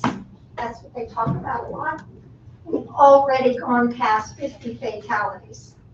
I don't think that as our commissioners, you want to put 5,000 partiers on a defunct road and add to that number. We live here, we love it, we don't want a concrete jungle.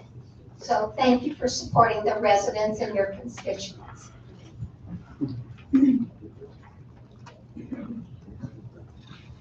Cynthia Burnham?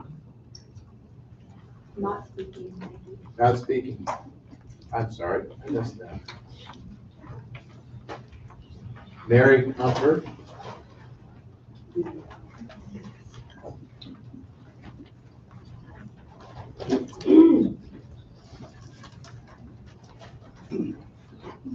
Hi. Hi, Mary. My name is Janet Kreider. I live in Marsing, Idaho, 4885 Edison Road. I'm speaking for Mary. She had an emergency. Okay.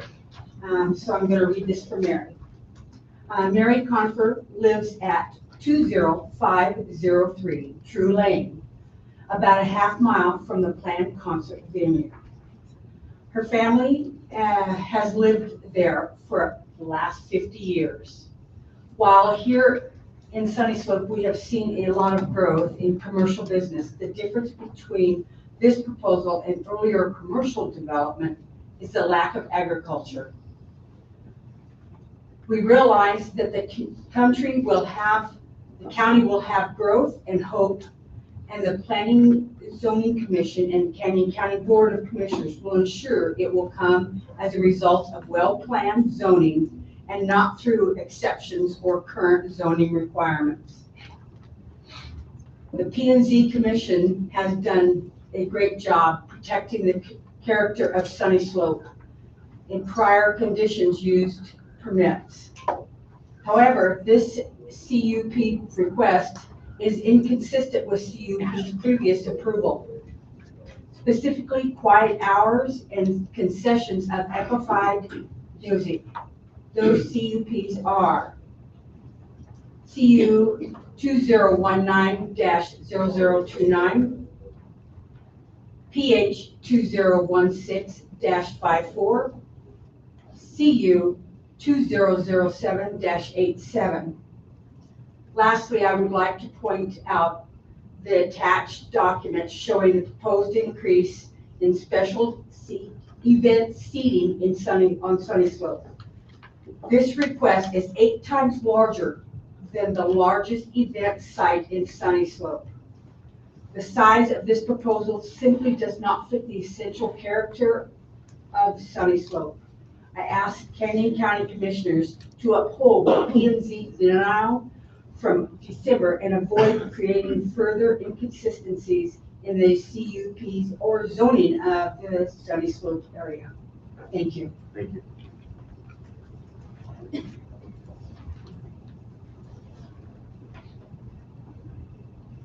Jim Stracher?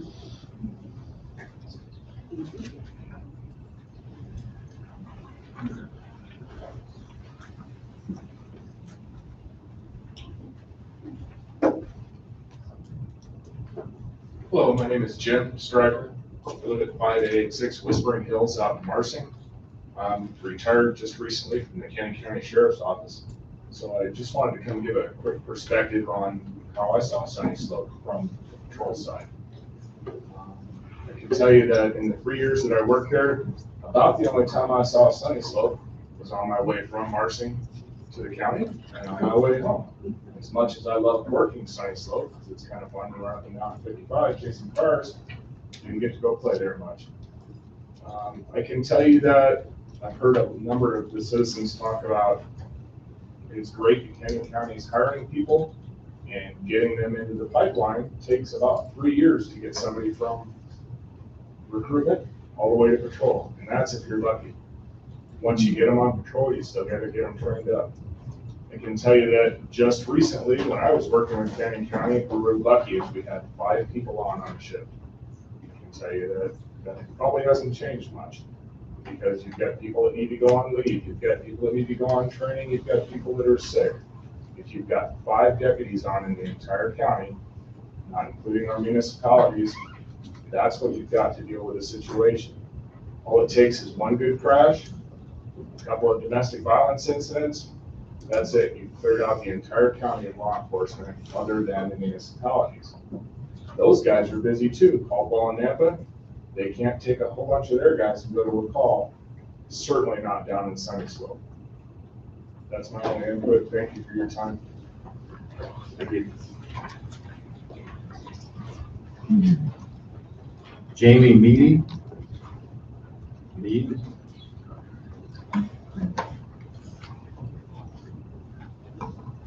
Jamie Mead. Right? Jennifer Crum.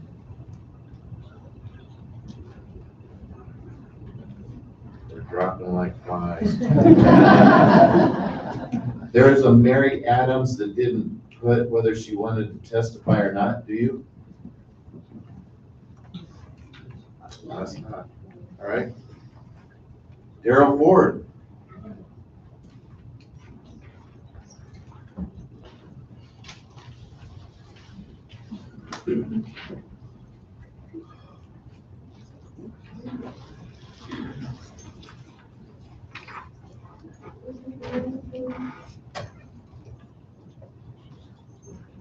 Mr. Chair, my name is Daryl Ford. I live at 16313 Frost Road, Caldwell.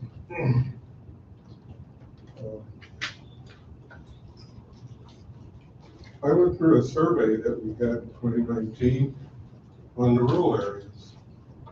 And everybody that I knew that participated in that didn't want to have growth. They wanted to raise their kids in the country. That's why I came to Caldwell. That's why I came to Sunnyslope area, was to raise my kids. I've got a couple of horses. We've had 4-H pigs. We've had all kinds of stuff. And it's just been a wonderful area. And something like this event center, whatever it is, doesn't seem like it's going to be what's going to make it really a wonderful place to live. What do they say? It's not always all about money. Sometimes it's about quality of life. It'd be real nice to have bridle trails running through Sunnyslope. It'd be real nice to have a veterinary in Sunnyslope. It'd be real nice to have a feed store in Sunnyslope. That would be great. That would match the area.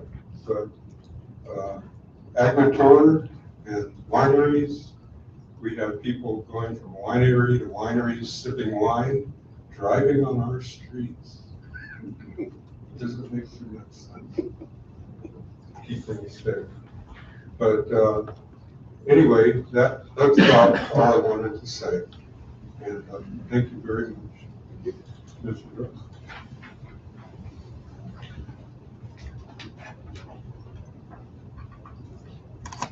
There's and I can't see the spelling, Revia Miller. They live on Chicken Dinner. Do you want to speak or not? Not here. Brian Burham.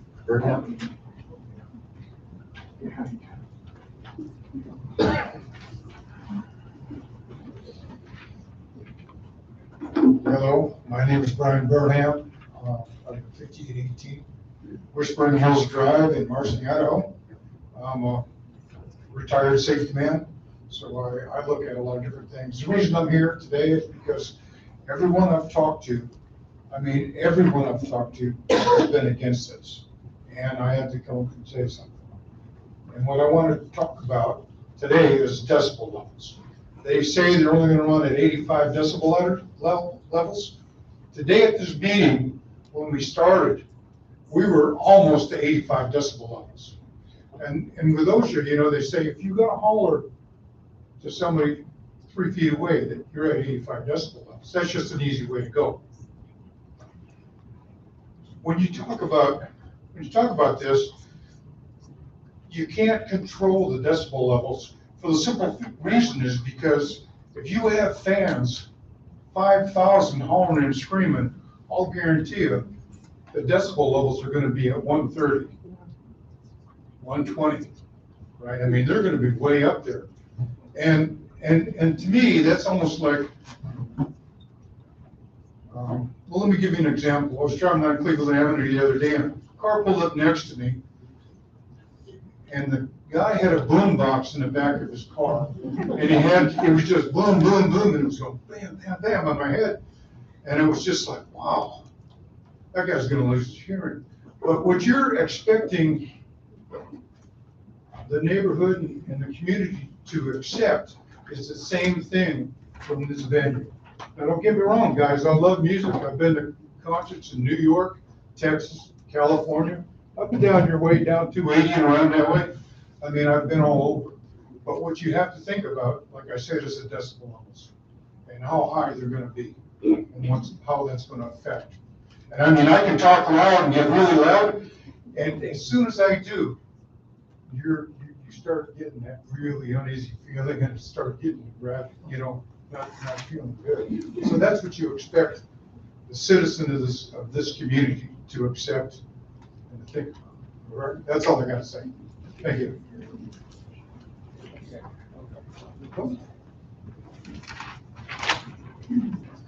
Joanne Bradford. Okay, thank you. Marlene Moore. All right, call her back. What'd she say? She wants her time to go to this Judy Leathers. She wants her time to go to Judy Leathers. Okay.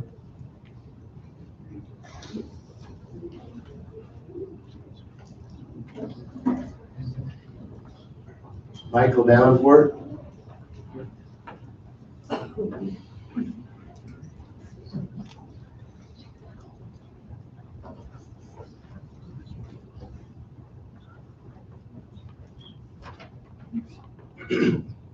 My name is Michael Davenport. Davenport. I'm used to a Davenport, sorry. There's somewhere. The reason. Did you give your address though? 14977 Frost Road, Caldwell. That guy will get on me if we don't. Okay. If you want to have a concert, we have the fairgrounds here in Caldwell. The track. Louder, get back. Make sure to get right into Get right into the mic. There you We have a fairgrounds here where they have the fair, they can have a concert. They have the Idaho Center where they could have a concert. I spent 4 years in military intelligence analyzing intelligence. What I've seen here today, one side like it's money and growth. The other side is protection, sound, bad drivers, and I agree with them. And I hope that you guys Okay. Thank you. Wayne Randall.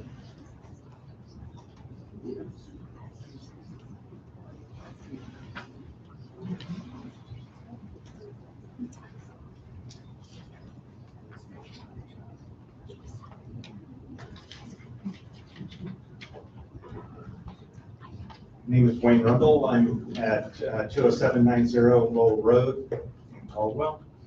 I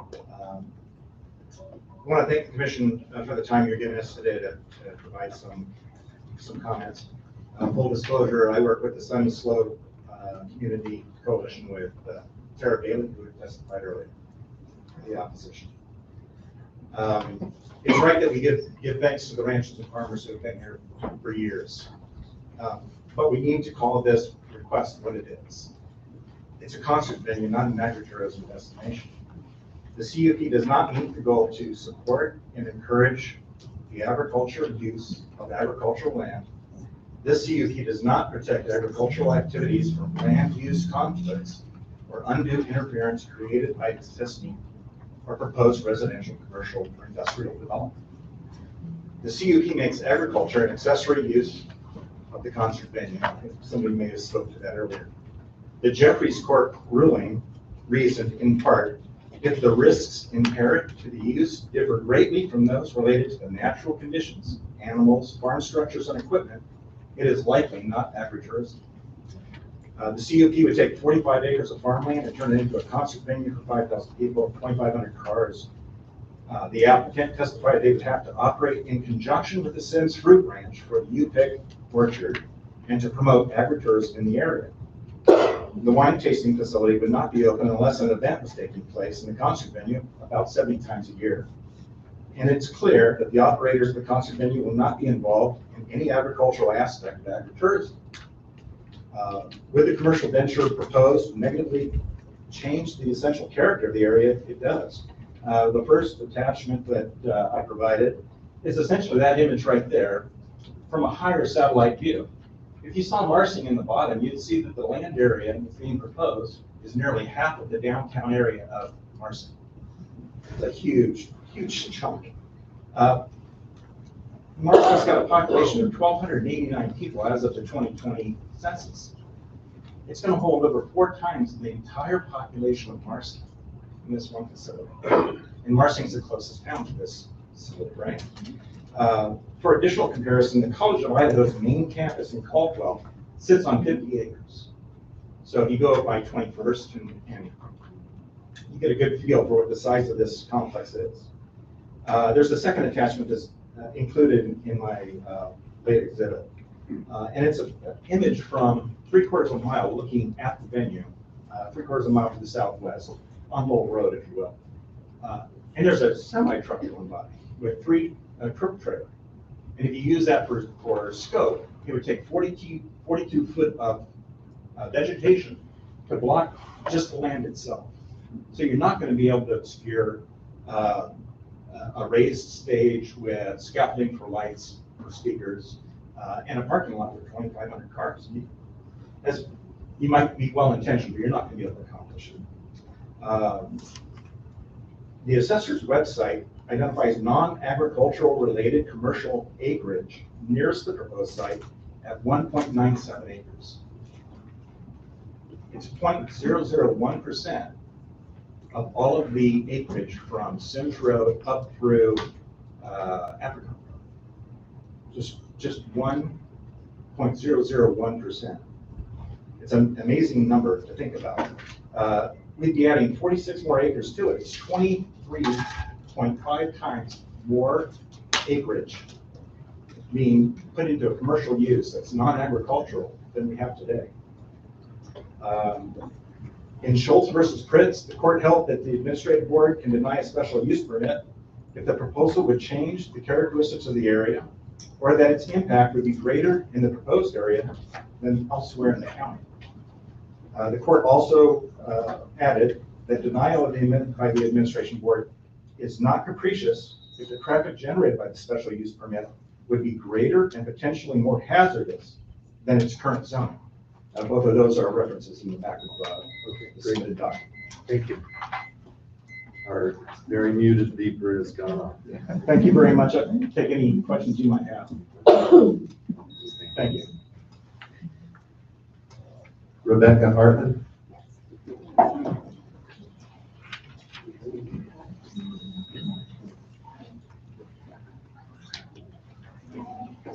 Thank you for the opportunity to let my voice be heard. Sure. I might be the only one in the room, Name and address, no worries. Becky Hartman, 19827 Scotts Lane. I'm one of the few people, if not the only one in this room, that this property borders. This property literally borders my land. My husband and I live on Scotts Lane.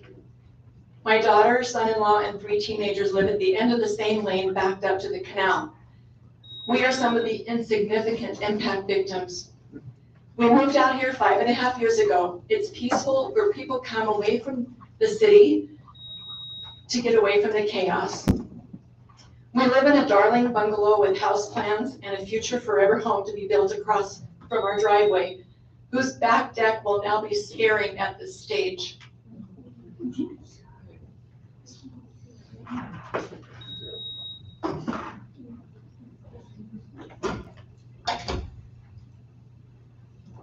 "55 is 2 lanes with no shoulders other than Sunnyslope. Sunnyslope is 3 miles long. Napa Valley is 30 miles long. Do not try to compare us to California. 1 accident and the backup is miles long. It's not a traffic study unless you drive 55 every day from 4:30 to 6. That's a traffic study. This is not agritourism. Nobody comes to a concert to pick apples."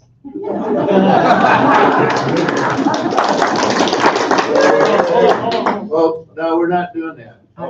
Seriously, I'll clear the room. This cidery would be great if it wasn't a token facility to pretend that it's agritourism.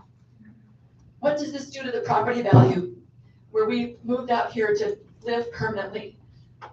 Do you want to buy my home after I'm gone, the one that has the flashing lights and the booming bass in your backyard? I don't think so. We don't want to be shown how to be cool. The area is one of the coolest parts of the Treasure Valley, and the people from Boise, Meridian, Eagle come to experience something beautiful and different on Sunnyslope. And we know what a nightmare those towns have become. I understand progress, but this is not progress. It's an annihilation of the Sunnyslope wine country vibe. My neighbor behind me is putting in a vineyard and tasting rooms. That belongs out here. I worry about my grandchildren who are new drivers driving in this, trying to get home from youth activities, church youth groups, or high school games. You know that there will be inebriated drivers and worse. I know it's supposed to stop at 11, but they haven't talked about the setup, the sound checks, the rehearsals, the tear down, the delivery trucks delivering to the concessions, the lights that don't turn off. If I can just finish with one last thought. Sure. My husband and my son-in-law, who live on our driveway, work in Boise. And after navigating, my son-in-law is in high management at St. Luke's in the Boise Hospital downtown. And after navigating and battling I-84 and 55, coming home, rounding that corner on Sunnyslope, the angels start to sing.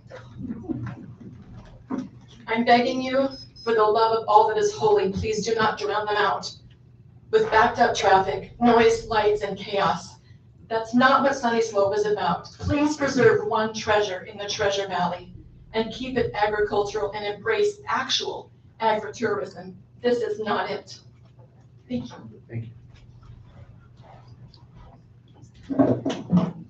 Mr. Chair, just as a clarification, we shut that door because the fire alarm notification is going off. There's no fire. So they're coming to fix it and to make sure the outside door is unlocked. But if you go out, just make sure somebody lets you back in. Okay. And the AC is working on it. We fixed it. So just a heads up, procedurally, we're going to only go to 5:30, and that's a hard fix time. And then we're going to close, and we will continue in the same place tomorrow at 9 in the morning. Okay? I still have, as they would say in fireworks, numerous sheets left to go through. So everybody's important. We just have prior engagements that we can't choose to go way into the night tonight. So with that, Craig Davis.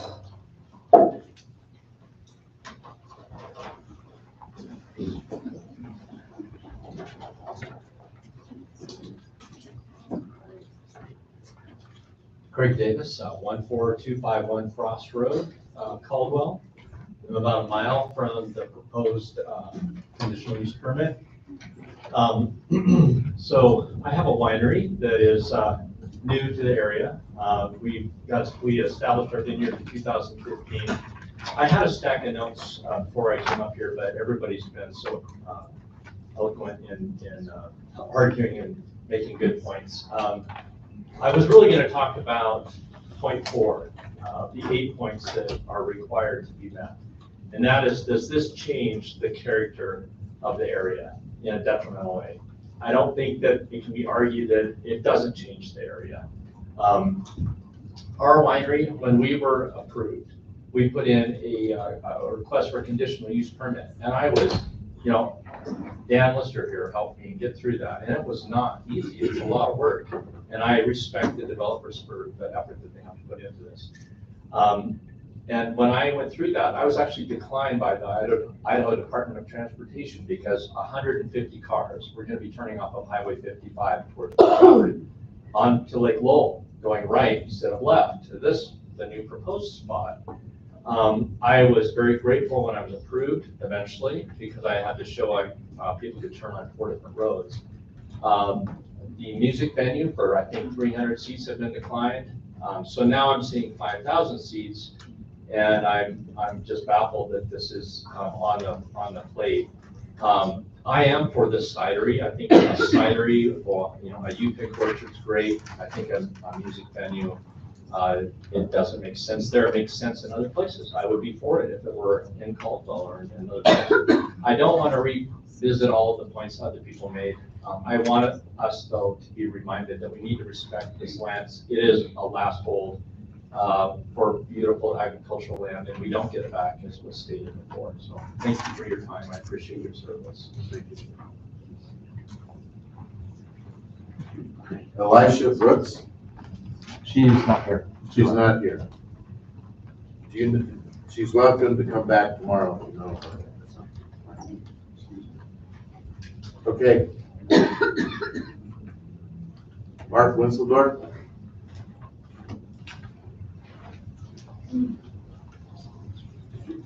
Mark Winseldorf, Administrative Chief for the Caldwell Rural Fire Protection District, 707 Notice Road. Thank you, Commissioners, for the opportunity to testify. Today I represent the Caldwell Rural Fire Protection District. At our July 11th meeting, the Fire District Commissioners reviewed the available material for this proposal. While the proposal is not located within the Caldwell Rural Fire Protection District, simply traveling 2 miles north or 2 miles east, you enter into the Caldwell Rural Fire Protection District.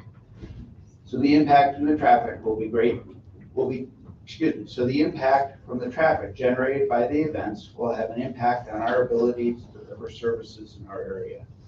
From the crest of the hill on Highway 55 to 10th Street, we have full responsibility for that area.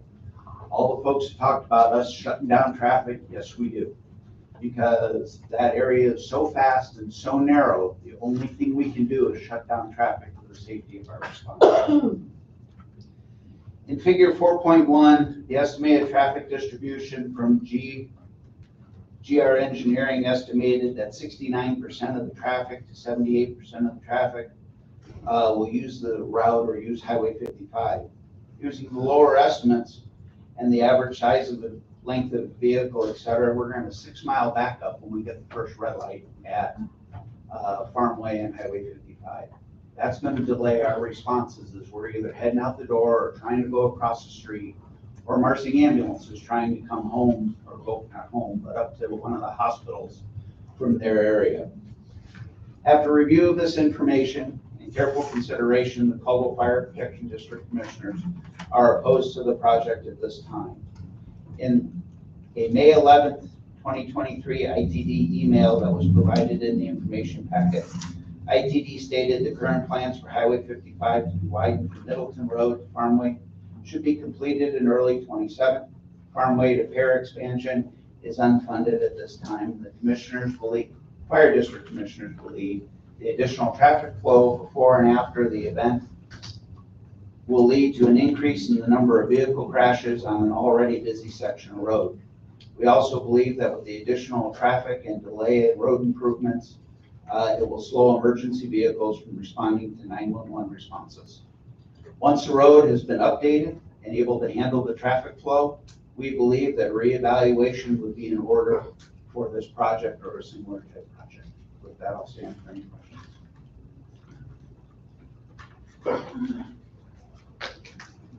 And I think that last statement said what I would ask, so thank you.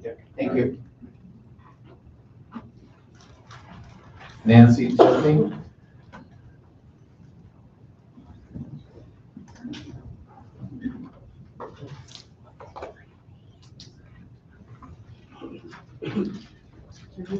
Yes. You'll have to pull the mic down and state your name and address. Yes, I am that short. My name is Nancy Tiffany. I live at 25750 Clubhouse Court in Wilder, but it's at the end of Hoskins. And while we are 5 miles out from this venue site, we will be impacted by it. I would love to say that I am a third, fourth, or more generation Idahoan. My husband and I moved here a year and a half ago. If we had known that Idahoans were so marvelous, we would have been here a long time before. So thank you, everybody. We came from an area in another state, I won't name, but it wasn't California, that was very similar to the Sunnyslope area. It was rural, agricultural, beautiful. They have 2 events, main events in that area every year that bring thousands of people to the area. One is the annual Tulip Festival. It runs the entire month of April, and there are thousands of people that come. And while the income that both of these events generated benefit a small, relatively few number of people, the inconvenience and the danger that is involved, the conditions that this creates with all this traffic in that area, it impacted thousands of lives. And from what I've heard today, people have been very eloquent and have stated a lot of facts. And I'm just telling personal experience. We lived in an area that was dramatically impacted by the traffic. People, we've heard today, will park outside of the parking area, and we were some of those people impacted in our previous state. People park on your yards, they block your driveways, they throw garbage out. It is a nightmare trying to get somebody's vehicle off your property when they're at some event and you don't have access to their car to get in and move it. So it is extremely inconvenient.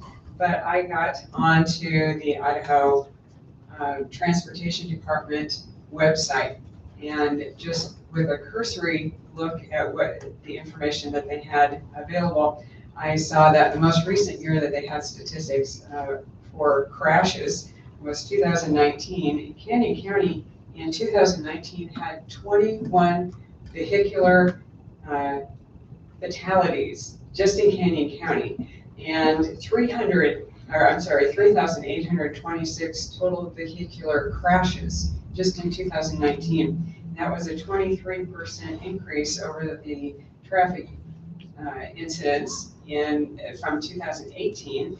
And if we extrapolate that data and move it into 2023-24, we can just assume that the number of fatalities and serious injury accidents will be greatly increased. So we're opposed to this. Thank you so much for your time. Thank you. Danny Trevitt?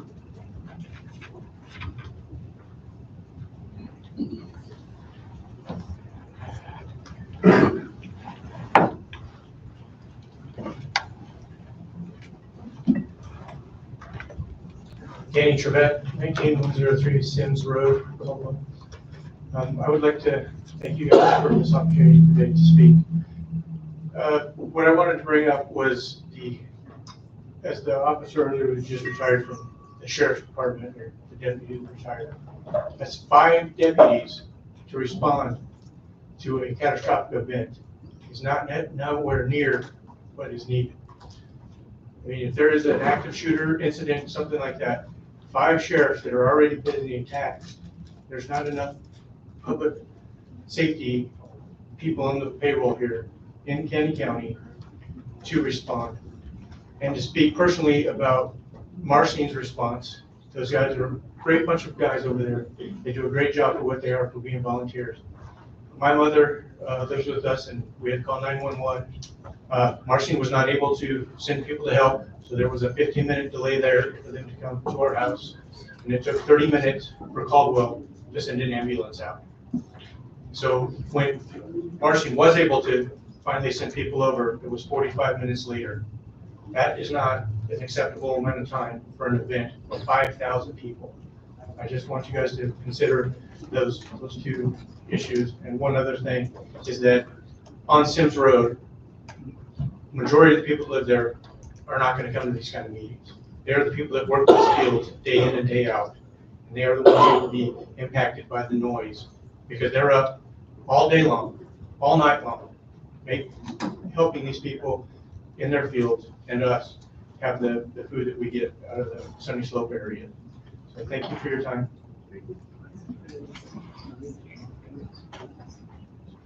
Julie Rundle.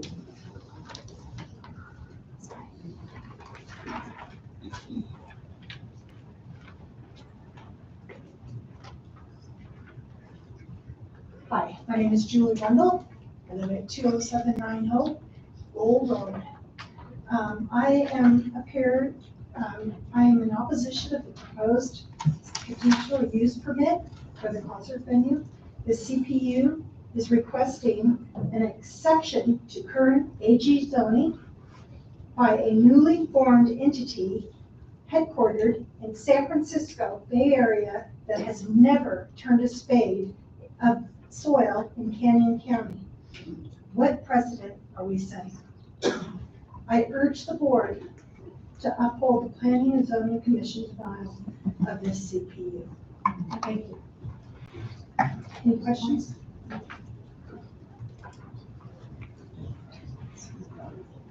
Hippolito Galliano? Yeah, so speak that well. Okay. You just call out your name and you come. This is good.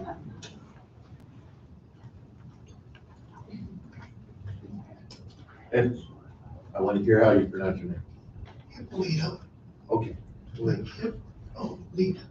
Last name Delgado. Anyway, I live at 15451 Ciroc Court in Caldwell. I agree with a lot of stuff that was said to oppose this. I'm a retired law enforcement, so I know how these venues go.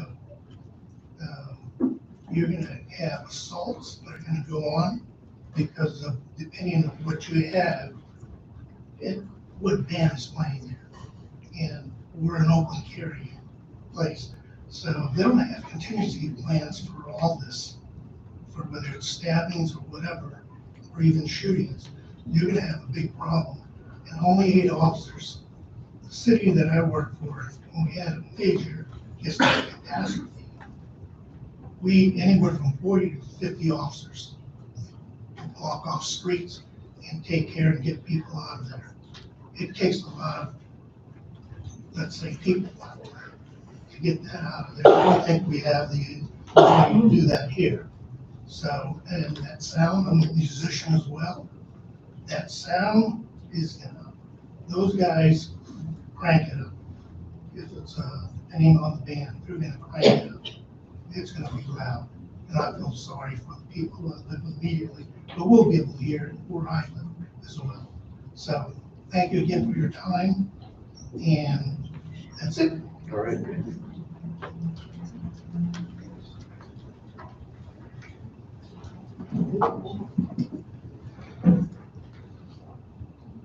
Chris Pyle, something similar to that?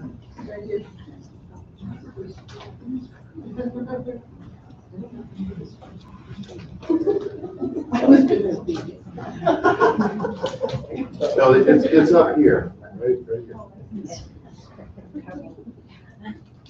I know it's been a long day. Oh, don't be nervous. It's just like you're just talking to me and saying. Okay. But pull the mic down, please. Yeah, pull your mic down, so it's right there at your mouth. All right. Like I was taking notes. Okay. So I am Chris Peel. I live at 13423 Cross Road in Caldwell. I am 0.6 of a mile away from the proposed event center, and I am opposed to it. Okay, here I go. I'm wasting my minutes.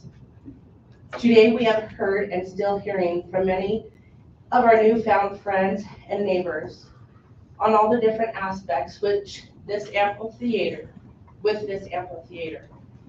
It is very clear the negative impact this will have on our Sunnyslope community. As you have heard and will hear, please think about these effects. The immense traffic, the visual appearance of the area, EMS services and deputy responses, overall effects to human, livestock, migratory birds, raptors, and bees. With this number of people gathering, 5G towers may be necessary. 5G does kill honeybees, necessary for the farming community to continue growing produce. And I do have the research on that. The financial hardships it will impede on the residents.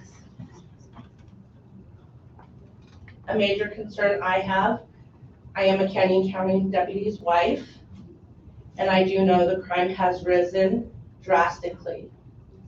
With such a large venue, would you be prepared if there was a mass shooting like in Reno? We are standing together to preserve the natural beauty, wildlife, history, livelihood, and homes of our Sunnyslope community. These may not be concerns to us developers and such, but they are our concerns. Thank you for your time. You're welcome.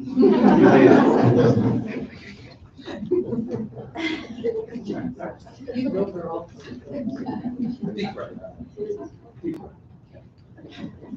Ann Ledford.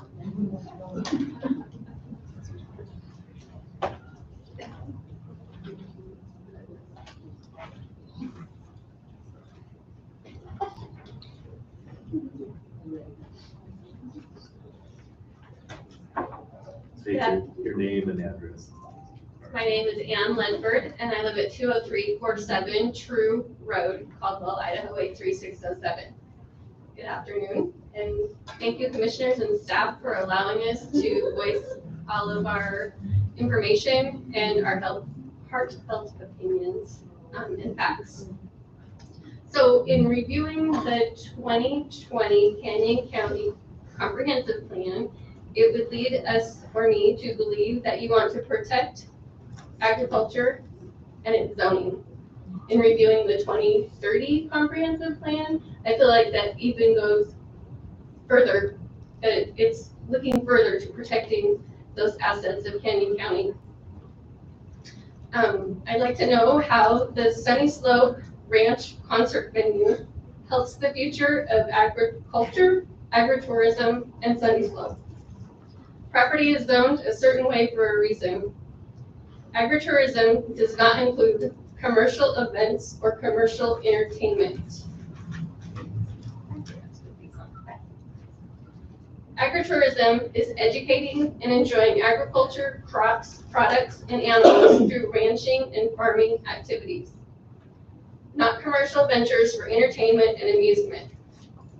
You can say that by adding a small U-pick orchard and a cidery will make this agritourism. It does not. The primary goal here is to have a large concert venue that does not benefit our area. Someone talked about the cidery as being agritourism. I do feel like that. My kids were raised here in this area, and about 15, 20 years ago, my kids' school, someone else talked about the tours into the orchards. They were able to do that. and they would bring home a gallon of great cider, and we really enjoyed that. I can't go and find a gallon of cider anymore, and when the schools ask to go on tours, they're denied. So I think those types of agritourism would be a great asset. I have a late entrance. Submit this, please. Yep. I'm going to talk a little bit about traffic and safety, and I know we've done that already, but that sparked my late entrance. I had called ITD on Friday, July the 21st, so just a week ago, and talked about the traffic and safety. And they said that there's mitigation for the venue to have 3 exits. Three exits onto Highway 55. They could not tell me how how that flow was going to go. There's also an exit on Low Road that cannot turn east. It has to go west, which is good. However, they could not tell me how the traffic was going to flow into the venue, and they were supposed to get back to me, which I haven't heard from them yet, which gives me a question as to who is going to monitor the mitigation for these things and make sure that they happen. Because of all of this, my late entrants are skid marks. We're talking about Highway 55, which is considered a 5-lane highway. It's between Pear Lane and True Lane. My road is True Lane, and I'm going to tell you that there's a lot of skid marks out there at Low Road and True Lane because nobody pays attention and they're flying. And when those lanes drop back down into 2, there's a lot of honking. I wish you could hear the horns honking. The trucks, they don't know where they're at, and maybe we could get some more signs out there that say, toning down to 2 lanes. That would be helpful. There are 3 lanes that assist the traffic to go around the curve at Sunnyslope So at Hoskins. bring it to a conclusion, so Okay. we need to be fair. Moving on. Please deny this conditional use permit. Consider the health, well-being, and especially the safety of our current landscape, livestock, neighbors, and future guests of the Sunnyslope area. This amphitheater does not fit the culture of Sunnyslope. Thank you. Thank you. For your time. Thank you for sharing.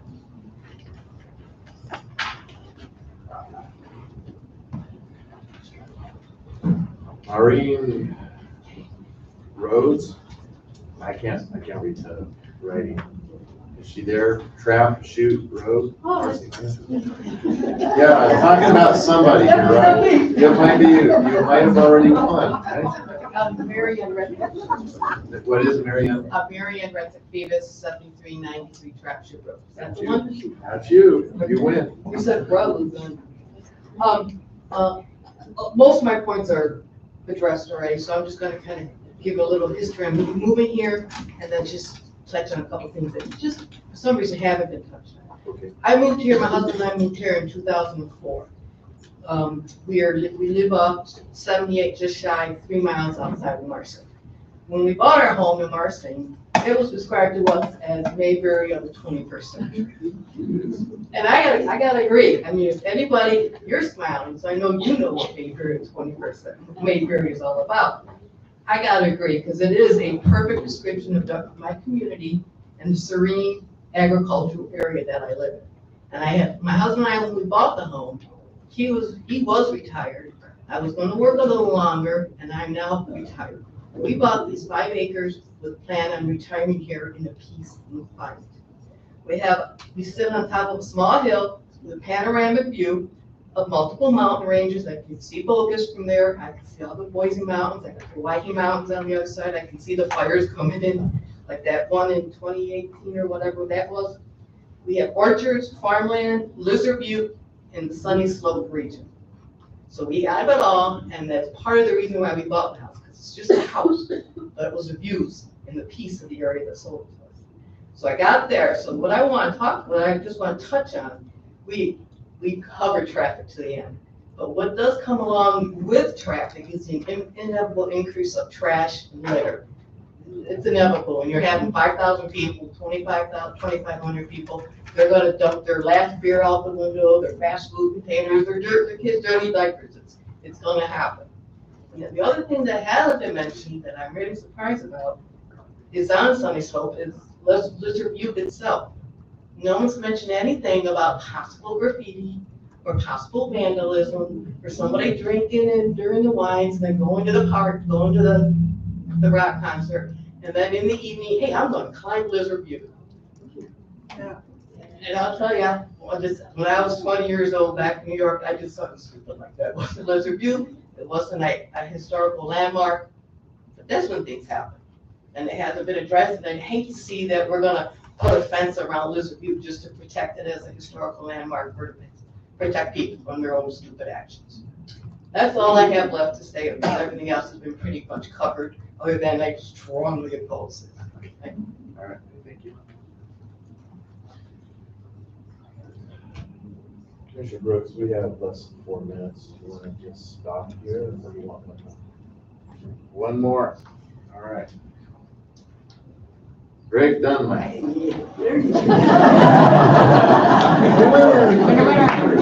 are the winner, Greg, right?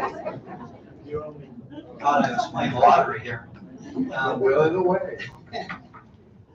My name's Greg Dunlap. I live at 17141 Beat Road in Caldwell. I'm here, I think nobody else has talked about chickens yet today, so that's what I'm going to talk about. I'm the owner of Dunlap Hatchery, and we've been in business since 1918. We actually have 2 locations, one that's in Caldwell and one at the address that I just mentioned. We produce over 2 million birds a year, and we also, in addition to that, farm several hundred acres. I have a degree in poultry science from Oregon State and business. I grew up in the business, and I've managed the business since 1986.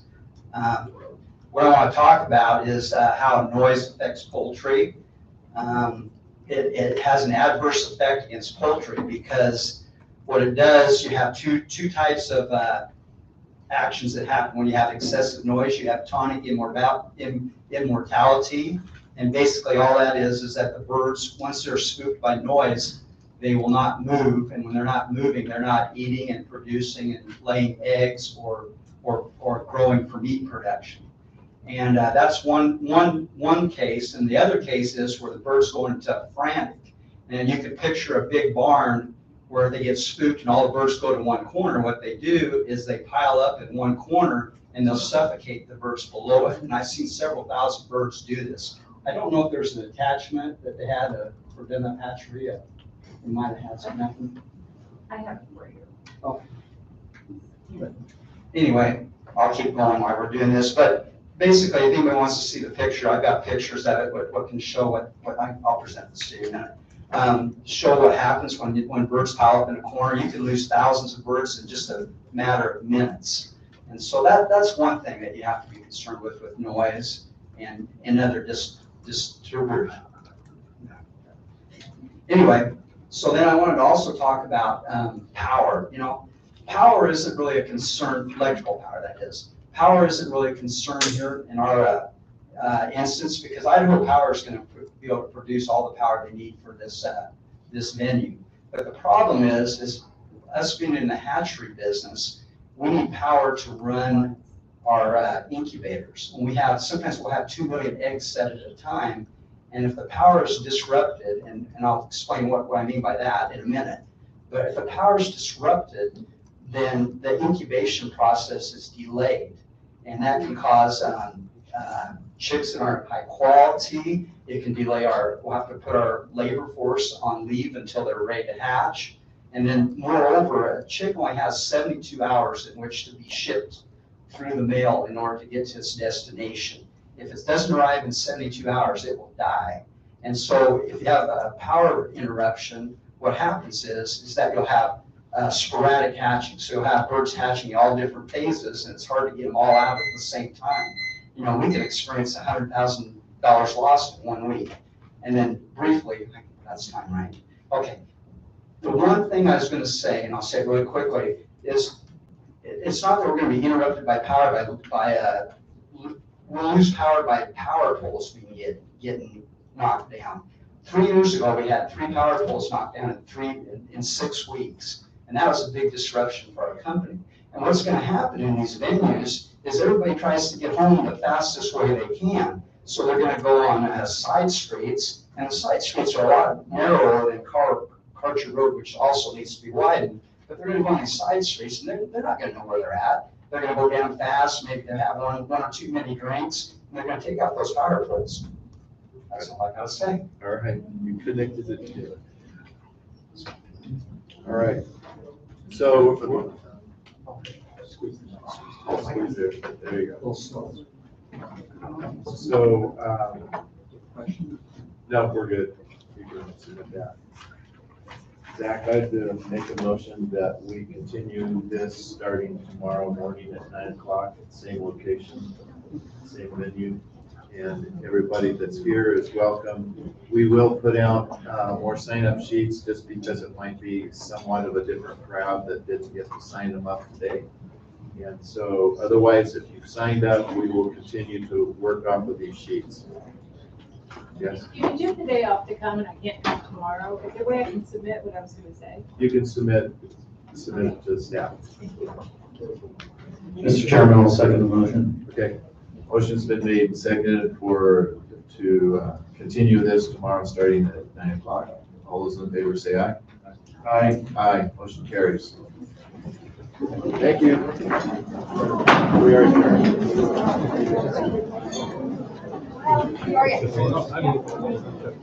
Nice to meet you. Thanks for, training up. Don't you even tomorrow.